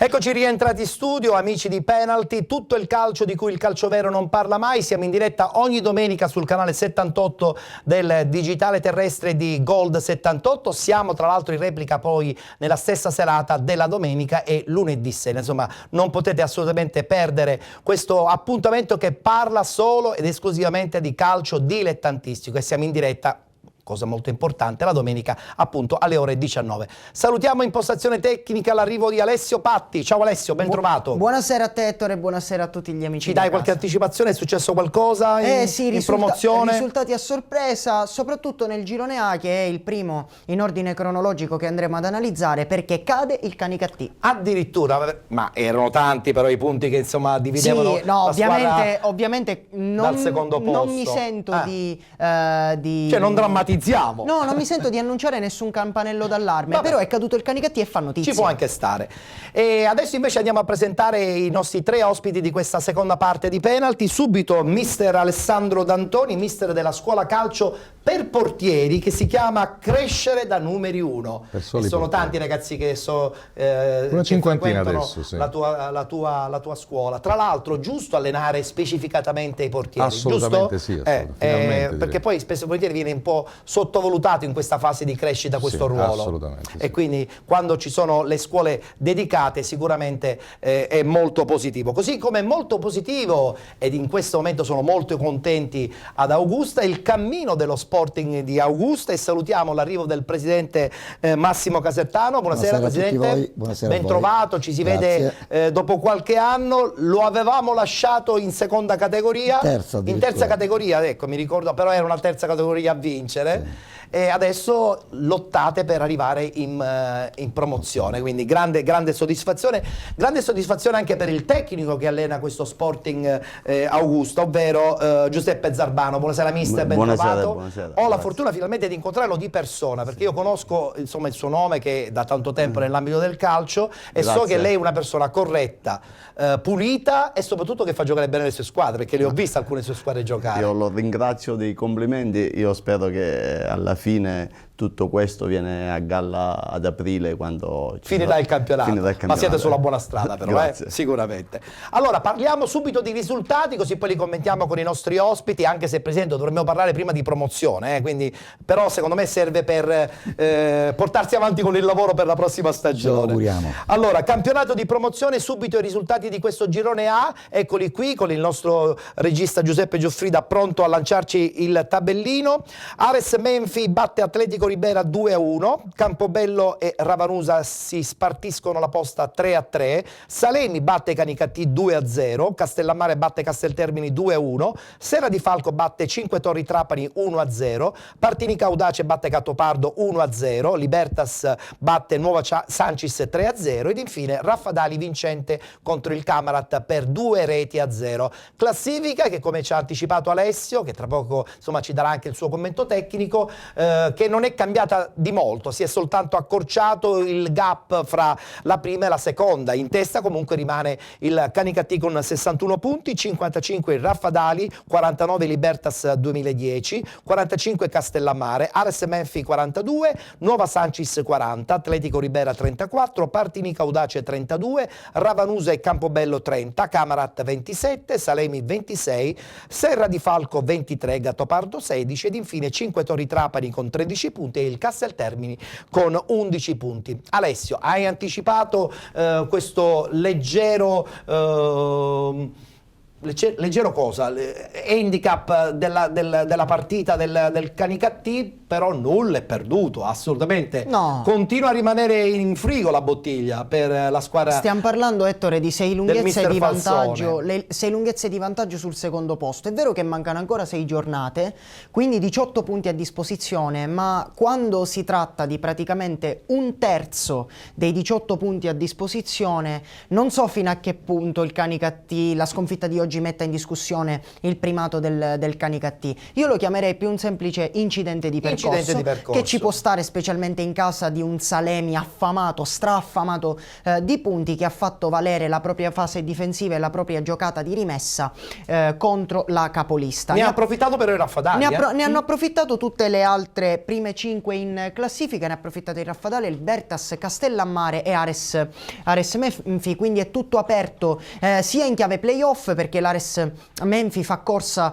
sul Raffadali con i 13 punti di stacco, perché in questo caso il quinto posto servirebbe a ben poco, però Raffadali e Libertas che si staccano di 9 punti e di 6 punti. Quindi attenzione, perché se questo distacco dovesse diventare di 10 punti, anche qui si rischierebbe di non fare i playoff. Comunque un campionato davvero molto equilibrato, perché anche le prime della classe non dico che stentano, perché non è uno stentare, ma chi è sotto in classifica dà battaglia per tutti e 90 minuti. Mister Zerbano, indubbiamente questo Canicattì già lo scorso anno aveva fatto capire che questa categoria stava stretta, no? L'obiettivo del presidente Giglia era quello sicuramente di lanciare verso il grande calcio questa realtà che nei tempi passati ha anche giocato in Serie C, quindi adesso ci sono tutti i requisiti perché vada via subito da questa promozione e aspirare magari già dalla prossima stagione ad un campionato di vertice in eccellenza. Voi magari non sapete che io sono un grandissimo tifoso, perché io sono nato calciatore a Canicattì. Addirittura, questo ci mancava, quindi insomma senza saperlo. Io ho esordito nel 77 a 14 anni in Serie D,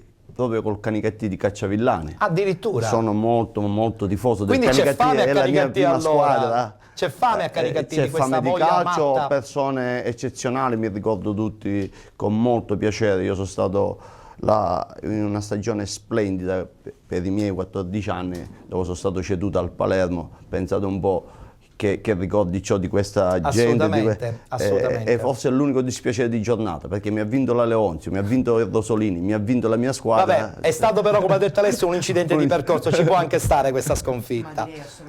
Allora, passiamo adesso al girone B, perché oggi abbiamo tante cose che riguardano la promozione. Girone B con i risultati di questa nona giornata. Real Finale batte Barcellona Pozzo di Gotto 4-0, Sinagra Città di Casteldaccia 3-3, Monreale batte Città di Gangi 2-1, Cus Palermo batte Futura 3-0, l'Iniziativa batte Lascari 2-0, Nuova Città di Caccamo fuori casa Bolognetta per 3-0 ed infine Geraci batte Sant'Angiolese 1-0 e Villabate vincente fuori casa contro l'Acqua Dolcese per 2-1. Allora, dopo lo stop della scorsa settimana, Sant'Angiolese che addirittura perde, Villabate che ritorna vincente, ma il Cus Palermo ho l'impressione che abbia già aperto il suo percorso verso la promozione. Ettore, come si può ben vedere dalla classifica, se ci viene in soccorso il nostro regista, possiamo vedere che il distacco fra Cus Palermo e Villabate è di un solo punto.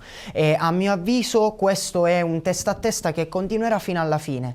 Però è un dato di fatto che il Cus Palermo è nettamente più in forma del Villabate. Il Villabate vince, ma vince di misura, soffre, specialmente fuori casa ad Acquedolci, non è un campo facile quello di Acquedolci, ma il Villabate vince, porta in cassaforte i 3 punti. Il Cus Palermo non solo è in una serie ormai innumerevole di vittorie consecutive, ma anche con risultati sono tutte superiori ai 3 gol di scarto, alcune con 6-7 gol di scarto. Il Cus Palermo sta bene, non subisce quasi mai gol, è una macchina da guerra. Quindi il punto di distacco potrebbe, secondo me, se proprio ci si deve sbilanciare, è più destinato ad aumentare in favore del Cus Palermo. È chiaro che però il Villabate non è una squadra che sta lì a guardare, quindi vedremo cosa succederà in queste 6 giornate. Vedremo cosa succederà già dalle prossime settimane, ma guardiamocela questa vittoria straordinaria del Cus Palermo, allenato da Ferrara, 3-0 nei confronti della squadra della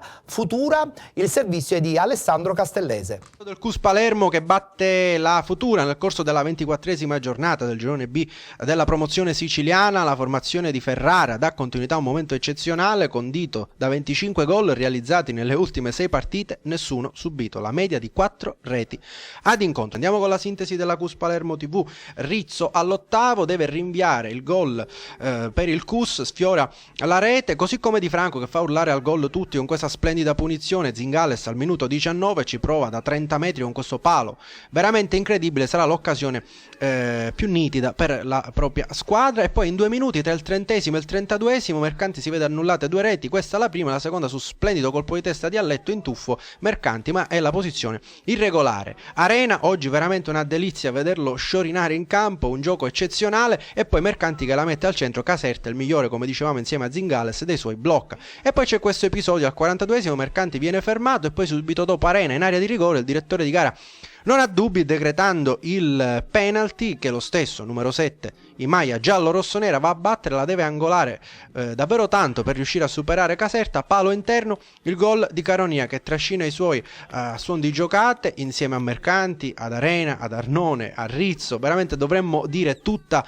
la distinta del CUS, perché tutti trascinano tutti, e lo vedremo anche nel secondo tempo, quando prima al secondo minuto ci prova Arena con questa rovesciata e poi Caronia al quinto, ma è il preludio ad un'azione veramente eccezionale di Fileccia. Anticipa l'avversario, salta il secondo, si allunga il pallone in velocità, cross splendido per Caronia che di testa firma la doppietta, ma tutti insieme allo stesso Caronia vanno ad abbracciare Fileccia che ha giocato una grande partita, ma con questa giocata veramente ha dimostrato come questo collettivo riesca a esaltare l'individualità e portarla a fare davvero il massimo e superare anche i propri limiti. Arena che supera avversari in serie, la mette d'esterno e Russo ci prova al 13esimo, parata dell'ottimo Caserta, e poi al minuto 14 subito dopo il palo di Mercanti, 17esimo, come sempre Correnti predica il verbo, la mette per Arnone e la sua conclusione è splendida, così come quella di Caserta. Signori, Arena al 22esimo, guardate da dove parte, salta il primo, salta il secondo, se ne va palla al piede, una grandissima facilità di corsa, e questo è il segno della sua condizione sempre crescente, e poi Caserta che blocca il pallone. Al 24esimo ci prova Arnone che scalda ancora il piede, il suo appuntamento col gol è semplicemente rimandato alle prossime settimane, e poi Mercanti la mette in rete per il 3-0 con questo chirurgico destro al 35esimo. Tutti vanno ad abbracciare il centravanti giallo-rossonero che sta davvero giocando con grande determinazione e altruismo, in più di un'occasione ha tentato di far segnare anche ai compagni, specialmente Arnone, che poi ci prova proprio al 90esimo il palo. Finisce qui Gus Palermo meraviglioso, un Gus Palermo umile ma assolutamente determinato, uno schiacciasassi che non vuole far altro che fare punti e arrivare primo davanti a tutti.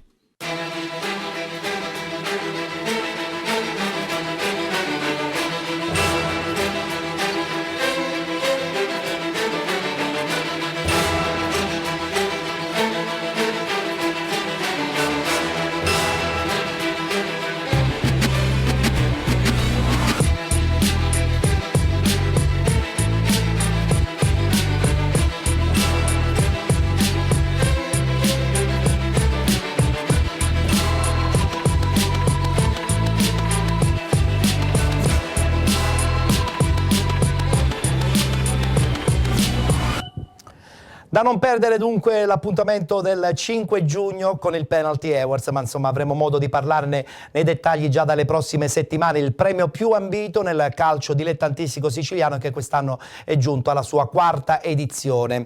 Parliamo adesso del girone C del campionato di promozione, subito il tabellino con i risultati, tutta la zona del Messinese insomma ci segue con tanto affetto, quindi ci dedichiamo un po' di più a questo girone, tra l'altro insomma avremo modo di parlarne anche nel dettaglio insieme ai nostri ospiti. Tabellino, Città di Messina batte Giardini Naxos 1-0, Meri batte San Biagio 3-2, Messana batte Aci Sant'Antonio 2-0, Ionica batte Messina Sud 3-0, parità tra Città San Filippo del Mela e Real Aci, Gescal batte Real Rometta 3-1, Calatabiano e Terme Vigliatore 2-2, il Camaro ha riposato perché, come tutti ben sanno, il Forza Calcio Messina è stato escluso dal campionato. Guardiamo la classifica di questa 9ª giornata di ritorno di oggi, domenica 5 marzo. In testa il Camaro con 57 punti, Messana 50, Ionica 47, Città di Messina 44, Calatabiano e Terme Vigliatore 36, Real Aci 32, San Biagio 26, poi abbiamo Meri, Gescal e Città di San Filippo del Mela con 25 punti, 22 il Giardini Naxos, 20 punti Real Rometta, 17 Messina Sud ed infine Aci Sant'Antonio con 4 punti. Tra poco vedremo una partita importante, perché il Città di Messina con questa vittoria si tiene aggrappato ben stretto un posto nei playoff. Alessio. Va assolutamente, Ettore, il Città di Messina oggi ha dimostrato con questo 1-0, più che dimostrato si è tenuto stretto il quarto posto e ha staccato Calatabbiano e Terme Vigliatore, che si sono fatte del male a vicenda con un 2-2 che non serve assolutamente a nessuno, perché se, come abbiamo ben visto dalla classifica, le due squadre si appaiano a quota 36 punti, distano quindi 8 punti dal quarto posto e ben 14 dal secondo. Quindi, Ettore, si complica davvero il discorso playoff per Calatabbiano e Terme Vigliatore. Riposa il Camaro, che vede ridursi di 3 punti il distacco sulla seconda. Messana, Ionica, quindi Città di Messina vincitrici. Si può dire tutto a pronostico, gli occhi erano tutti puntati sul campo del Calatabbiano, e un 2-2 che, come ho già detto, appunto non serve a nessuna delle due compagini. Ma noi ci vediamo invece appunto alla vittoria della squadra di Bellinvia nei confronti del Giardini Naxos per 1-0. Trovate amici della Wii Sport, un saluto da Claudio Costanzo, e quest'oggi dal campo di Garde Sportivi Marina vi racconterei la 24esima giornata del campionato di promozione siciliana, ad affrontarsi in Città di Messina, che ospita il Giardini Naxos, padroni di casa reduci da 2 vittorie, l'ultima in casa del Real Aci, grazie al colpo di testa vincente di Cardia. Ospiti a quota 22 punti in classifica, distano 5 dalla zona play-out, maglia giallo-rossa per il Città di Messina, completo bianco per il Giardini Naxos. Saranno i padroni di casa a giocare questo primo pallone, con Alessandro che appoggia dietro per Cardia, che invita subito i suoi ad offendere l'estremo difensore del Giardini, libero, intanto si fa 40 metri, palla al piede per poi rientrare col destro. Non trovate però la forza giusta per inserire Sciuto. Città di Messina che però sale in cattedra qui con Alessandro che pesca libero, entra in area, ci pensa su 2 volte, poi carica il destro e batte Sciuto per il vantaggio dei padroni di casa. Città di Messina 1, Giardini 0, Marco Libero a sorpresa porta in vantaggio i suoi, sfrutta l'assist perfetto del classe 98 Alessandro, e poi è chirurgico col destro a battere Sciuto. Città di Messina avanti al termine di una prima frazione di gioco tutt'altro che semplice, esplode la gioia in casa giallorossa. Tanto con l'ausilio delle nostre immagini siamo già alla ripresa con Città di Messina che entra subito con decisione in campo con Alessandro che ci ha provato col mancino. Intanto la palla messa dentro per Silvestri che mette il rimorchio per Giove col destro, non riesce a centrare lo specchio. Città di Messina che ora però chiude praticamente il Giardini Naxos nella propria metà campo. Qui ancora con Ginaco ci prova, dopo un doppio passo col mancino anche lui nel pensierino Sciuto. Si aprono gli spazi per i padroni di casa che qui ancora con Giove puntano la difesa avversaria, riesce a metterci prima una pezza a Stravuzzi e poi strepitoso Sciuto in uscita bassa su Silvestri. Si scalda intanto la panchina di mister Bellinvia con Amante e Bombara. Ancora un tentativo, questa volta di Libero, trova ancora un buon intervento del portiere del Giardini Naxos. Degli sviluppi dello stesso corner ci sarà questa occasione con Giove che prova a coordinarsi col mancino. Città di Messina che sta provando insistentemente a trovare il gol del raddoppio, qui ancora con Libero e mette dentro per Alessandro che aveva provato a coordinarsi con una rovesciata, trovando però un difensore avversario. Qui intanto Varica dall'altro lato mette dentro questo pallone che è l'occasione più ghiotta per gli ospiti. È stato Celseo a calciare al volo. Intanto all'altro lato calcio d'angolo messo dentro per Cardia che a 0 metri dalla porta non riesce a svettare per firmare il gol del raddoppio. Qui ancora Città di Messina con Balastro che mette dentro un pallone interessantissimo sul quale svetta ancora Cardia, ancora non riesce a trovare il gol e si dispera il capitano quest'oggi è Città di Messina. La reazione del Giardini Naxos è affidata a questo tentativo di Varrica, debole, facile preda di Maisano. Città di Messina che porta a casa i 3 punti grazie al gol del classe 97, terza vittoria consecutiva per i ragazzi del presidente Lorè che ora ritrovano un po' di continuità.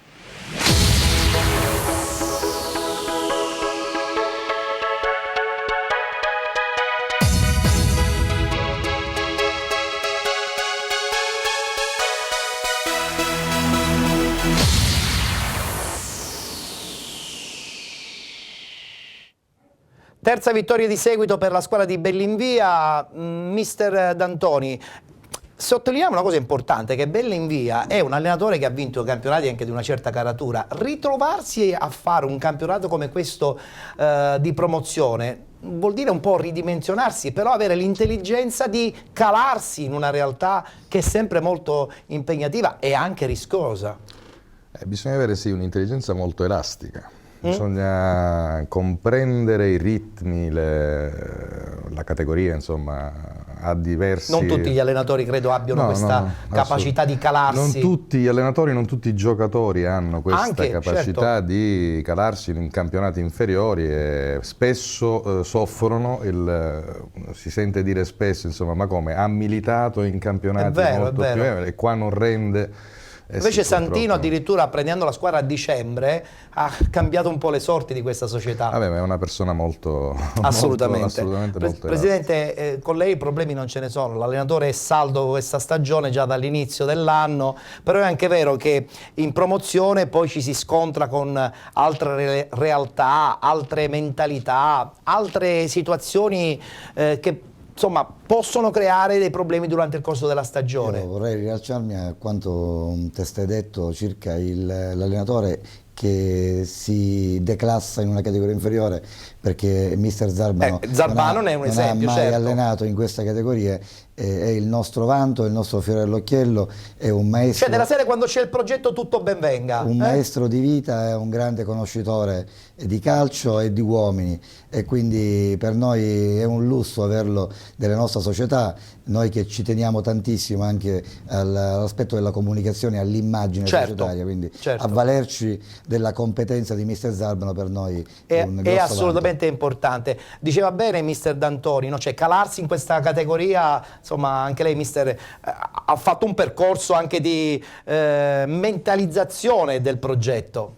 Sì, ma io parto da una scuola molto importante che è la scuola di Zeman, che lui diceva sempre negli allenamenti, ho avuto il piacere di averlo per poco come allenatore a Palermo, però diceva sempre a me: datemi un pallone, datemi 20 giocatori e io li alleno. E questo qua sicuramente è il motto migliore per costruire un progetto calcistico per una società. Continuiamo a parlare del girone C del campionato di promozione e adesso abbiamo da farvi vedere la vittoria del Gescal nei confronti del Real Rometta.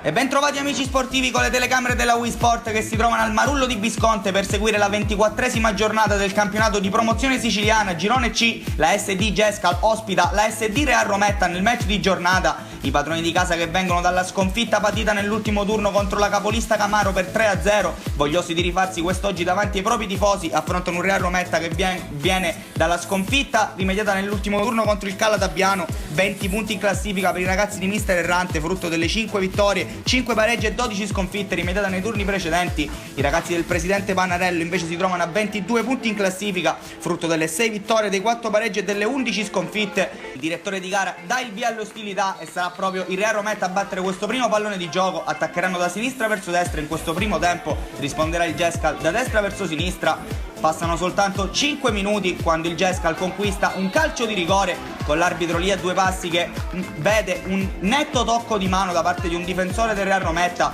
e allora avranno subito la possibilità per passare in vantaggio dal dischetto lo specialista Salvo Pappo Trovato, che affronterà Berikashvili. La rincorsa di Trovato, il suo sinistro e la palla che finisce in rete per il gol che sblocca dopo 5 minuti il risultato. Passa in avanti il Gescal, vanno tutti a festeggiare da Scimone, dedica il gol al dirigente Salvo Trovato. Bellissime queste immagini. Ancora Gescal, ancora dall'out di sinistra, qui il pallone buono per Acquaviva che può arrivarci, può accentrarsi come nell'occasione precedente, lascia due avversari sul posto. Acquaviva che questa volta si presenta a tu per tu con Berikashvili e non sbaglia il capitano del Gescal. Adesso sì che può festeggiare il raddoppio dei padroni di casa, lo firma Isidoro Acquaviva, che come già detto può festeggiare la nascita della figlia. Riapprezziamo qui la giocata del capitano e numero 10 che supera abilmente due avversari, si presenta a tu per tu con l'estremo difensore del Real Rometta e con un'incredibile freddezza lo batte per il gol che vale il 2-0. Tutto facile per il Gescal in questa prima frazione di gioco. Poco dopo infatti arriverà il duplice fischio da parte del direttore di gara che metterà fine alla prima frazione di gioco con il parziale di 2-0 per i padroni di casa, ancora trovato, che non è riuscito però a trovare la gioia personale. Dall'altro lato, nel frattempo, il Real Rometta trova il gol del 2-1, la firma come all'andata è di Sblandi, che quando vede Gescal si rende sempre pericoloso. Riapprezziamo qui sull'assist di Fleres il colpo di testa del neoentrato Sblandi, che quindi accorcia le distanze. Il parziale è di 2-1, un solo gol divide le due squadre. Il Gescal però neanche il tempo di far festeggiare gli avversari, che torna in avanti con il pallone che finisce a Sturniolo, che si coordina così e lascia partire un bolide con il destro. Berikashvili non può nulla e allora arriva il gol del 3-1, la firma è di Gabriele Sturniolo.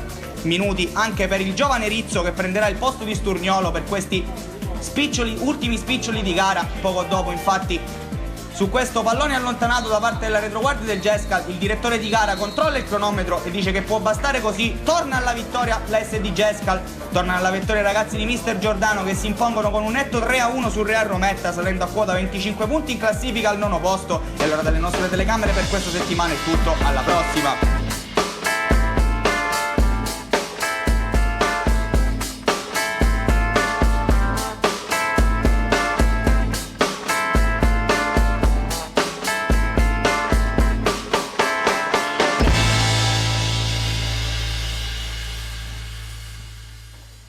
Vittoria del Gescal dunque. A questo punto, Alessio, bisogna aspettare ancora qualche settimana, però già hai anticipato che il Camaro probabilmente ha già un piede in eccellenza. Se per coerenza, se dico che il Canicattì con 6 punti di vantaggio a 6 dalla fine ha un piede in eccellenza, devo dirlo anche per il Camaro, che ha oggi osservato il suo turno di riposo e quindi queste 6 giornate le giocherà tutte. Nel frattempo abbiamo in sottofondo le immagini del San Filippo del Mela, che pareggia in casa con il Real Aci, e guardando queste immagini, caro Presidente, mi viene in mente il Megarello e dico: non è possibile, non è possibile, non è possibile. Purtroppo sono non è possibile. Le dolenti note del calcio augustano, con tutta ma non soltanto di Augusta, perché guardando appunto il campo di San Filippo del Mela, con tutto il rispetto per San Filippo del Mela, io mi aspetterei che una città dell'espansione, dell'importanza, e invece nulla di tutto questo,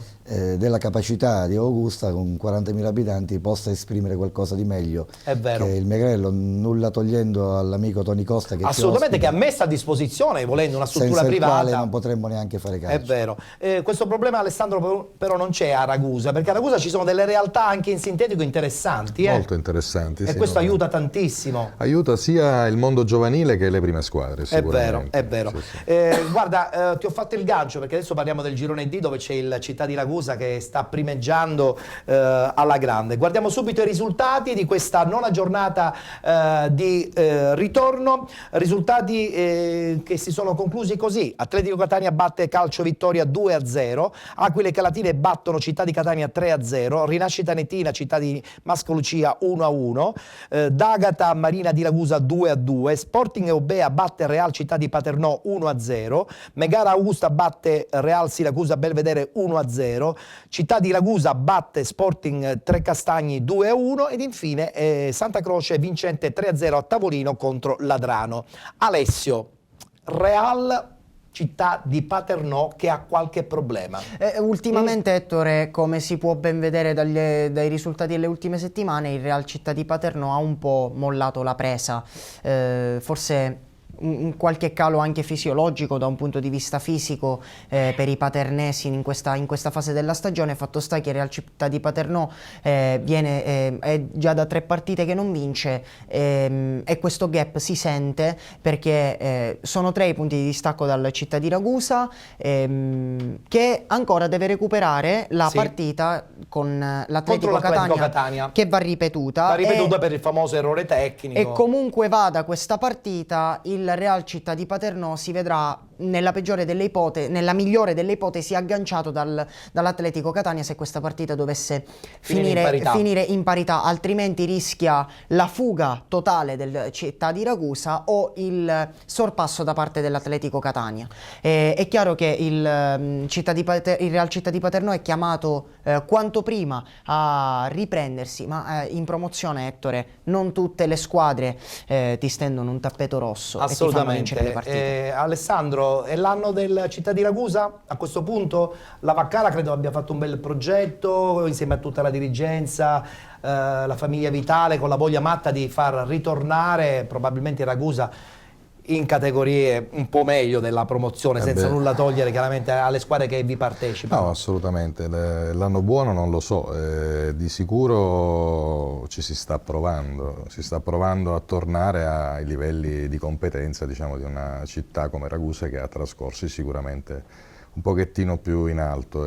Qualche problema di troppo nella provincia di Ragusa? Modica che è scomparso, sì. La stessa Vittoria insomma, che ha avuto grandi defaglianze negli anni. Ci sono state parecchie problematiche legate a personaggi che col calcio nulla avevano a che vedere. E il problema quando dentro entrano appunto elementi che col calcio... Stiamo cercando di far risalire in maniera pulita, diciamo, il calcio. Speriamo bene. Mister, questa lotta Città di Ragusa con il Real Città di Paternò è una lotta che già dall'inizio della stagione si prevedeva intensa. Lo è ancora, il Paternò sta leggermente mollando, però se l'Atletico Catania vincesse questa partita tutto potrebbe cambiare. Ma io dico che ancora l'Atletico Catania può dire la sua, perché è una squadra che può vincere anche a Ragusa. Di fatto aveva già vinto a Ragusa. Perciò io dico che il campionato...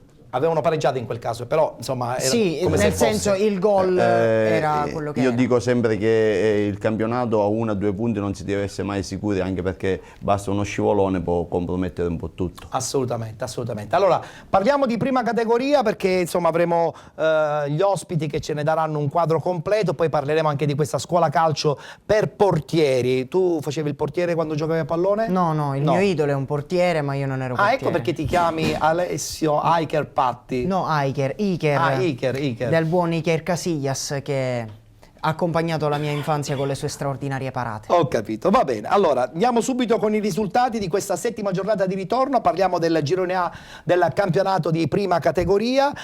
Città di Carini batte Ribera 4-0. Libertas Barsala che perde in casa contro il Città di Cinesi per 5-0.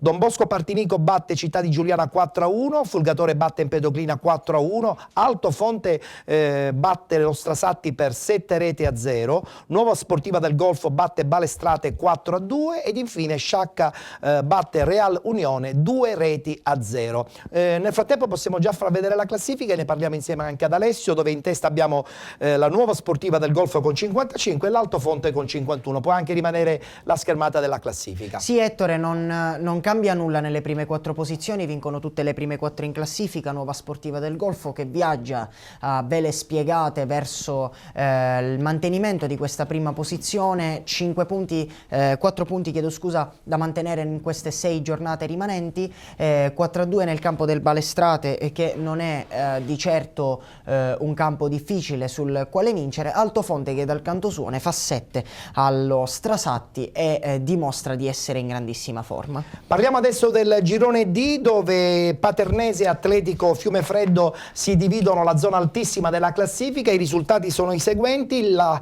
Paternese che pareggia in casa con l'Atletico Francavilla 0-0, Libertas Realaci Atletico Messina 0-0, Pompei Città di Villafranca 0-0, Valdinisi batte F24 Messina 4-1, Piedimonte Teneo batte Atletico Fiumefreddo 2-0, Russo Sebastiano batte Sant'Alessio 2-1 ed infine Robur Sporting Club Messina 2-2. Classifica che insomma ha dato modo alla Paternese con questo pareggio di essere solitaria in vetta, soprattutto perché insomma c'è la caduta dell'Atletico Fiumefreddo. In questo girone D non si capisce chi fra Paternese e Atletico Fiumefreddo si stia mangiando le mani, se l'Atletico Fiumefreddo per essere caduto in quel di Piedimonte Teneo e non aver sfruttato il pareggio della Paternese, o la Paternese che in casa contro l'Atletico Francavilla non riesce ad andare oltre a un risultato ad occhiali che non garantisce sicuramente un allungo in classifica che poteva portare la Paternese a +3 sul secondo posto e affrontare il finale di campionato con più tranquillità. E adesso parliamo del girone I, dove abbiamo appunto lo Sporting Augusta in vetta con 48 punti. Guardiamo i risultati e poi così avremo modo anche di parlare direttamente con il presidente che sta coronando, secondo me, un suo sogno personale anche, tra l'altro, una sua anche battaglia personale nei confronti di un ambiente che all'inizio era un po' ostile, credo. Non me ne vogliono gli amici del Megara Augusta, che conosco molto bene.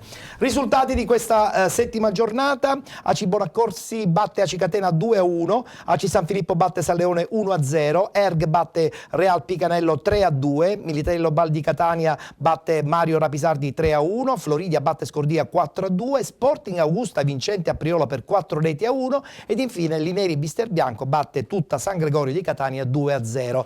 La classifica che abbiamo già comunque anticipato con il commento anche di Alessio: Sporting Augusta 48, Erg 46. Per me, anche se il Floridia non è troppo distante, si tratta di un testa a testa fra Sporting Augusta ed Erg. Solo 2 punti di distacco. Il presidente e il mister ci potranno raccontare meglio qual è la realtà del girone E di prima categoria, ma quella che è l'impressione un po' di tutti è che comunque sia un testa a testa destinato a risolversi verso la fine del campionato. È vero. Allora, se la regia è pronta, io vorrei introdurre lo Sporting Augusta con una brevissima clip che è stata realizzata. Se mi confermate la messa in onda di questa clip, così poi dopo daremo modo al presidente anche di conoscere le emozioni di questa vetta solitaria nel campionato di prima categoria.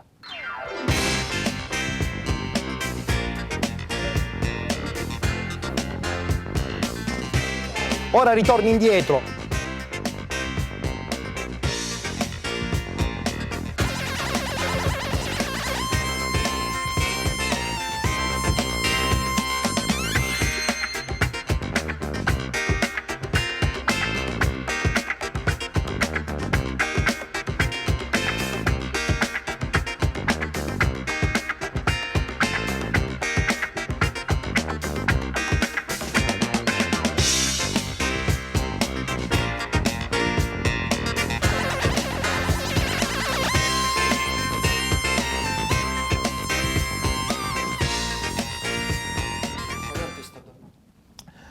Una bella torta forse per festeggiare la promozione, presidente? Oppure è ancora troppo presto? Diamoci piano, piedi per terra, quello che noi predichiamo puntualmente ogni settimana assieme al mister, assieme al mio fraterno amico e socio Angelo Santanello, che è il presidente onorario, mio fantastico compagno d'avventura, assieme a tutti gli altri dirigenti. Siamo sulla buona strada, c'è ancora tanto da lavorare e da sudare, anche se il fatto di avere lo scontro diretto in casa, se partire al termine con 2 punti di vantaggio, in qualche modo ci può però confortare. Il mister sorride e pensa un attimo, alt, fermiamoci, perché insomma uno scontro diretto è sempre uno scontro diretto. Roma-Napoli ce lo insegna, per cui anche se si gioca in casa bisogna sempre stare molto molto attenti. Mister Zarbano, non so se lei è d'accordo. Sono d'accordissimo, anzi io Presidente, dico sempre, un po' meno perché lo vedo determinato. No, io sono sempre dell'idea che noi abbiamo molto rispetto dell'Erg, perché è una buona squadra, sicuramente merita il posto che sta occupando, anzi pensavo che il Floridia e la Cicatena potevano dare di più, ma in questo momento penso che arrivato a questo punto le 2 squadre che si giocheranno nel campionato sono 2 solamente, sono Sporting le 2 e l'Erg. Non ci sono altre squadre che si possono giocare questo campionato per la vittoria finale, poi per altri risultati si vedrà. Il presidente però è molto convinto che quest'anno è la volta buona. Presidente, sarei presuntuoso se fossi questo convinto, mai. però diciamo che sono alcune società hanno già messo lo champagne, lo spumante in frigo, voi ancora no? No, noi ancora no, preferiamo tenerlo al supermercato. Però confido sul fatto, questo lo volevo dire per la cabala più che altro, anche perché dicevo prima il nostro fiore all'occhiello, noi siamo forse l'unica società in Sicilia a non aver mai perso una partita in casa nella nostra storia. Che bella soddisfazione! In 3 campionati ne abbiamo giocati 31, ne abbiamo vinte 27. con 91 gol all'attivo e 25 al passivo. Sono numeri, Presidente. E abbiamo una sono serie numeri in corso di 18 vittorie consecutive in casa, che parte dall'anno scorso. Bene, bene, questa è sicuramente una bella cosa. Volevo dire una cosa, sicuramente questo nella partita fra Erghe e Augusta non ci saranno le statistiche, ci saranno due squadre in campo, perciò le statistiche sono fatte per essere anche smentite. Vincerà anche la più forte, non si sa, perché sicuramente poi il match è sempre un punto interrogativo. Ma per questo dobbiamo stare con i piedi per terra. Però volevo sottolineare una cosa che per me è molto importante come allenatore dello Sporting Augusta.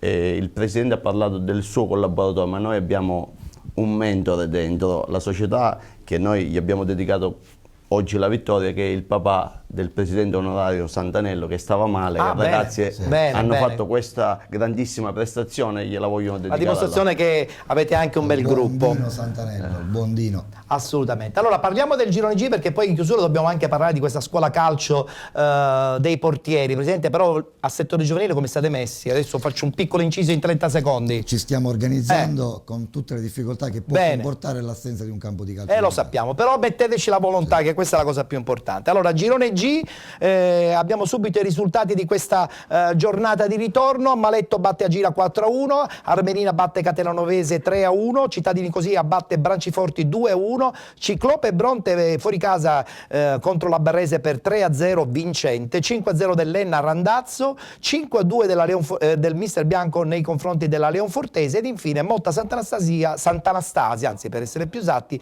vincente con il Real Drano per 2-1.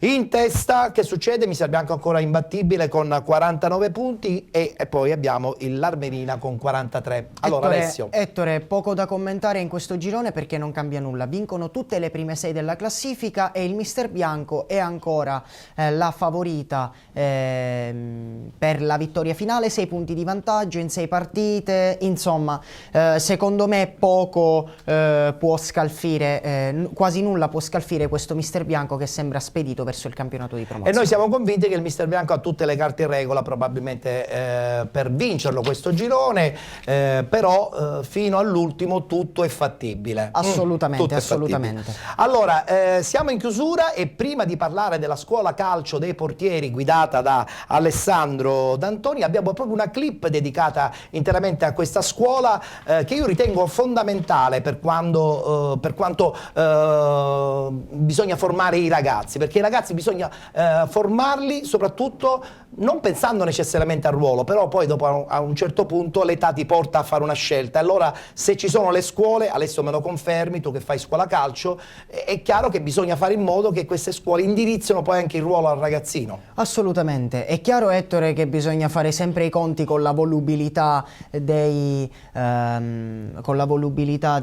ragazzini, che spesso cambiano idea e magari un giorno vogliono fare il portiere, un giorno non vogliono farlo, però è chiaro che arrivato a un certo punto il bambino ha bisogno di un lavoro specifico e queste scuole diventano determinanti. Abbiamo la clip se non sbaglio, però nel frattempo la battuta la faccio con Alessandro. Vi state preparando per il quinto stage, mica roba da poco conto. Sì, il settimo stage in totale, il quinto estivo, sì, è una bellissima realtà. Ormai quest'anno avremo Mauro Marchisio, oltre Fabrizio Carà, Mauro Marchisio, insomma allenatore dei portieri dell'Empoli in Serie A, Marco Onorati, una conoscenza della zona. Molto qui a Catania. Sì, Stefano Prato, Fabrizio Carafa, insomma Francesco Carrieri, uno staff veramente eccezionale. Allora tra poco ci darai qualche ragguaglio più tecnico, perché dalla regia mi comunicano che la clip è pronta, allora guardiamocela insieme e poi parleremo appunto del ruolo del portiere.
I grandi sogni iniziano da piccoli, è giusto questo vostro slogan? Credo che sia fondamentale, tra l'altro, che proprio si inizi dai bambini.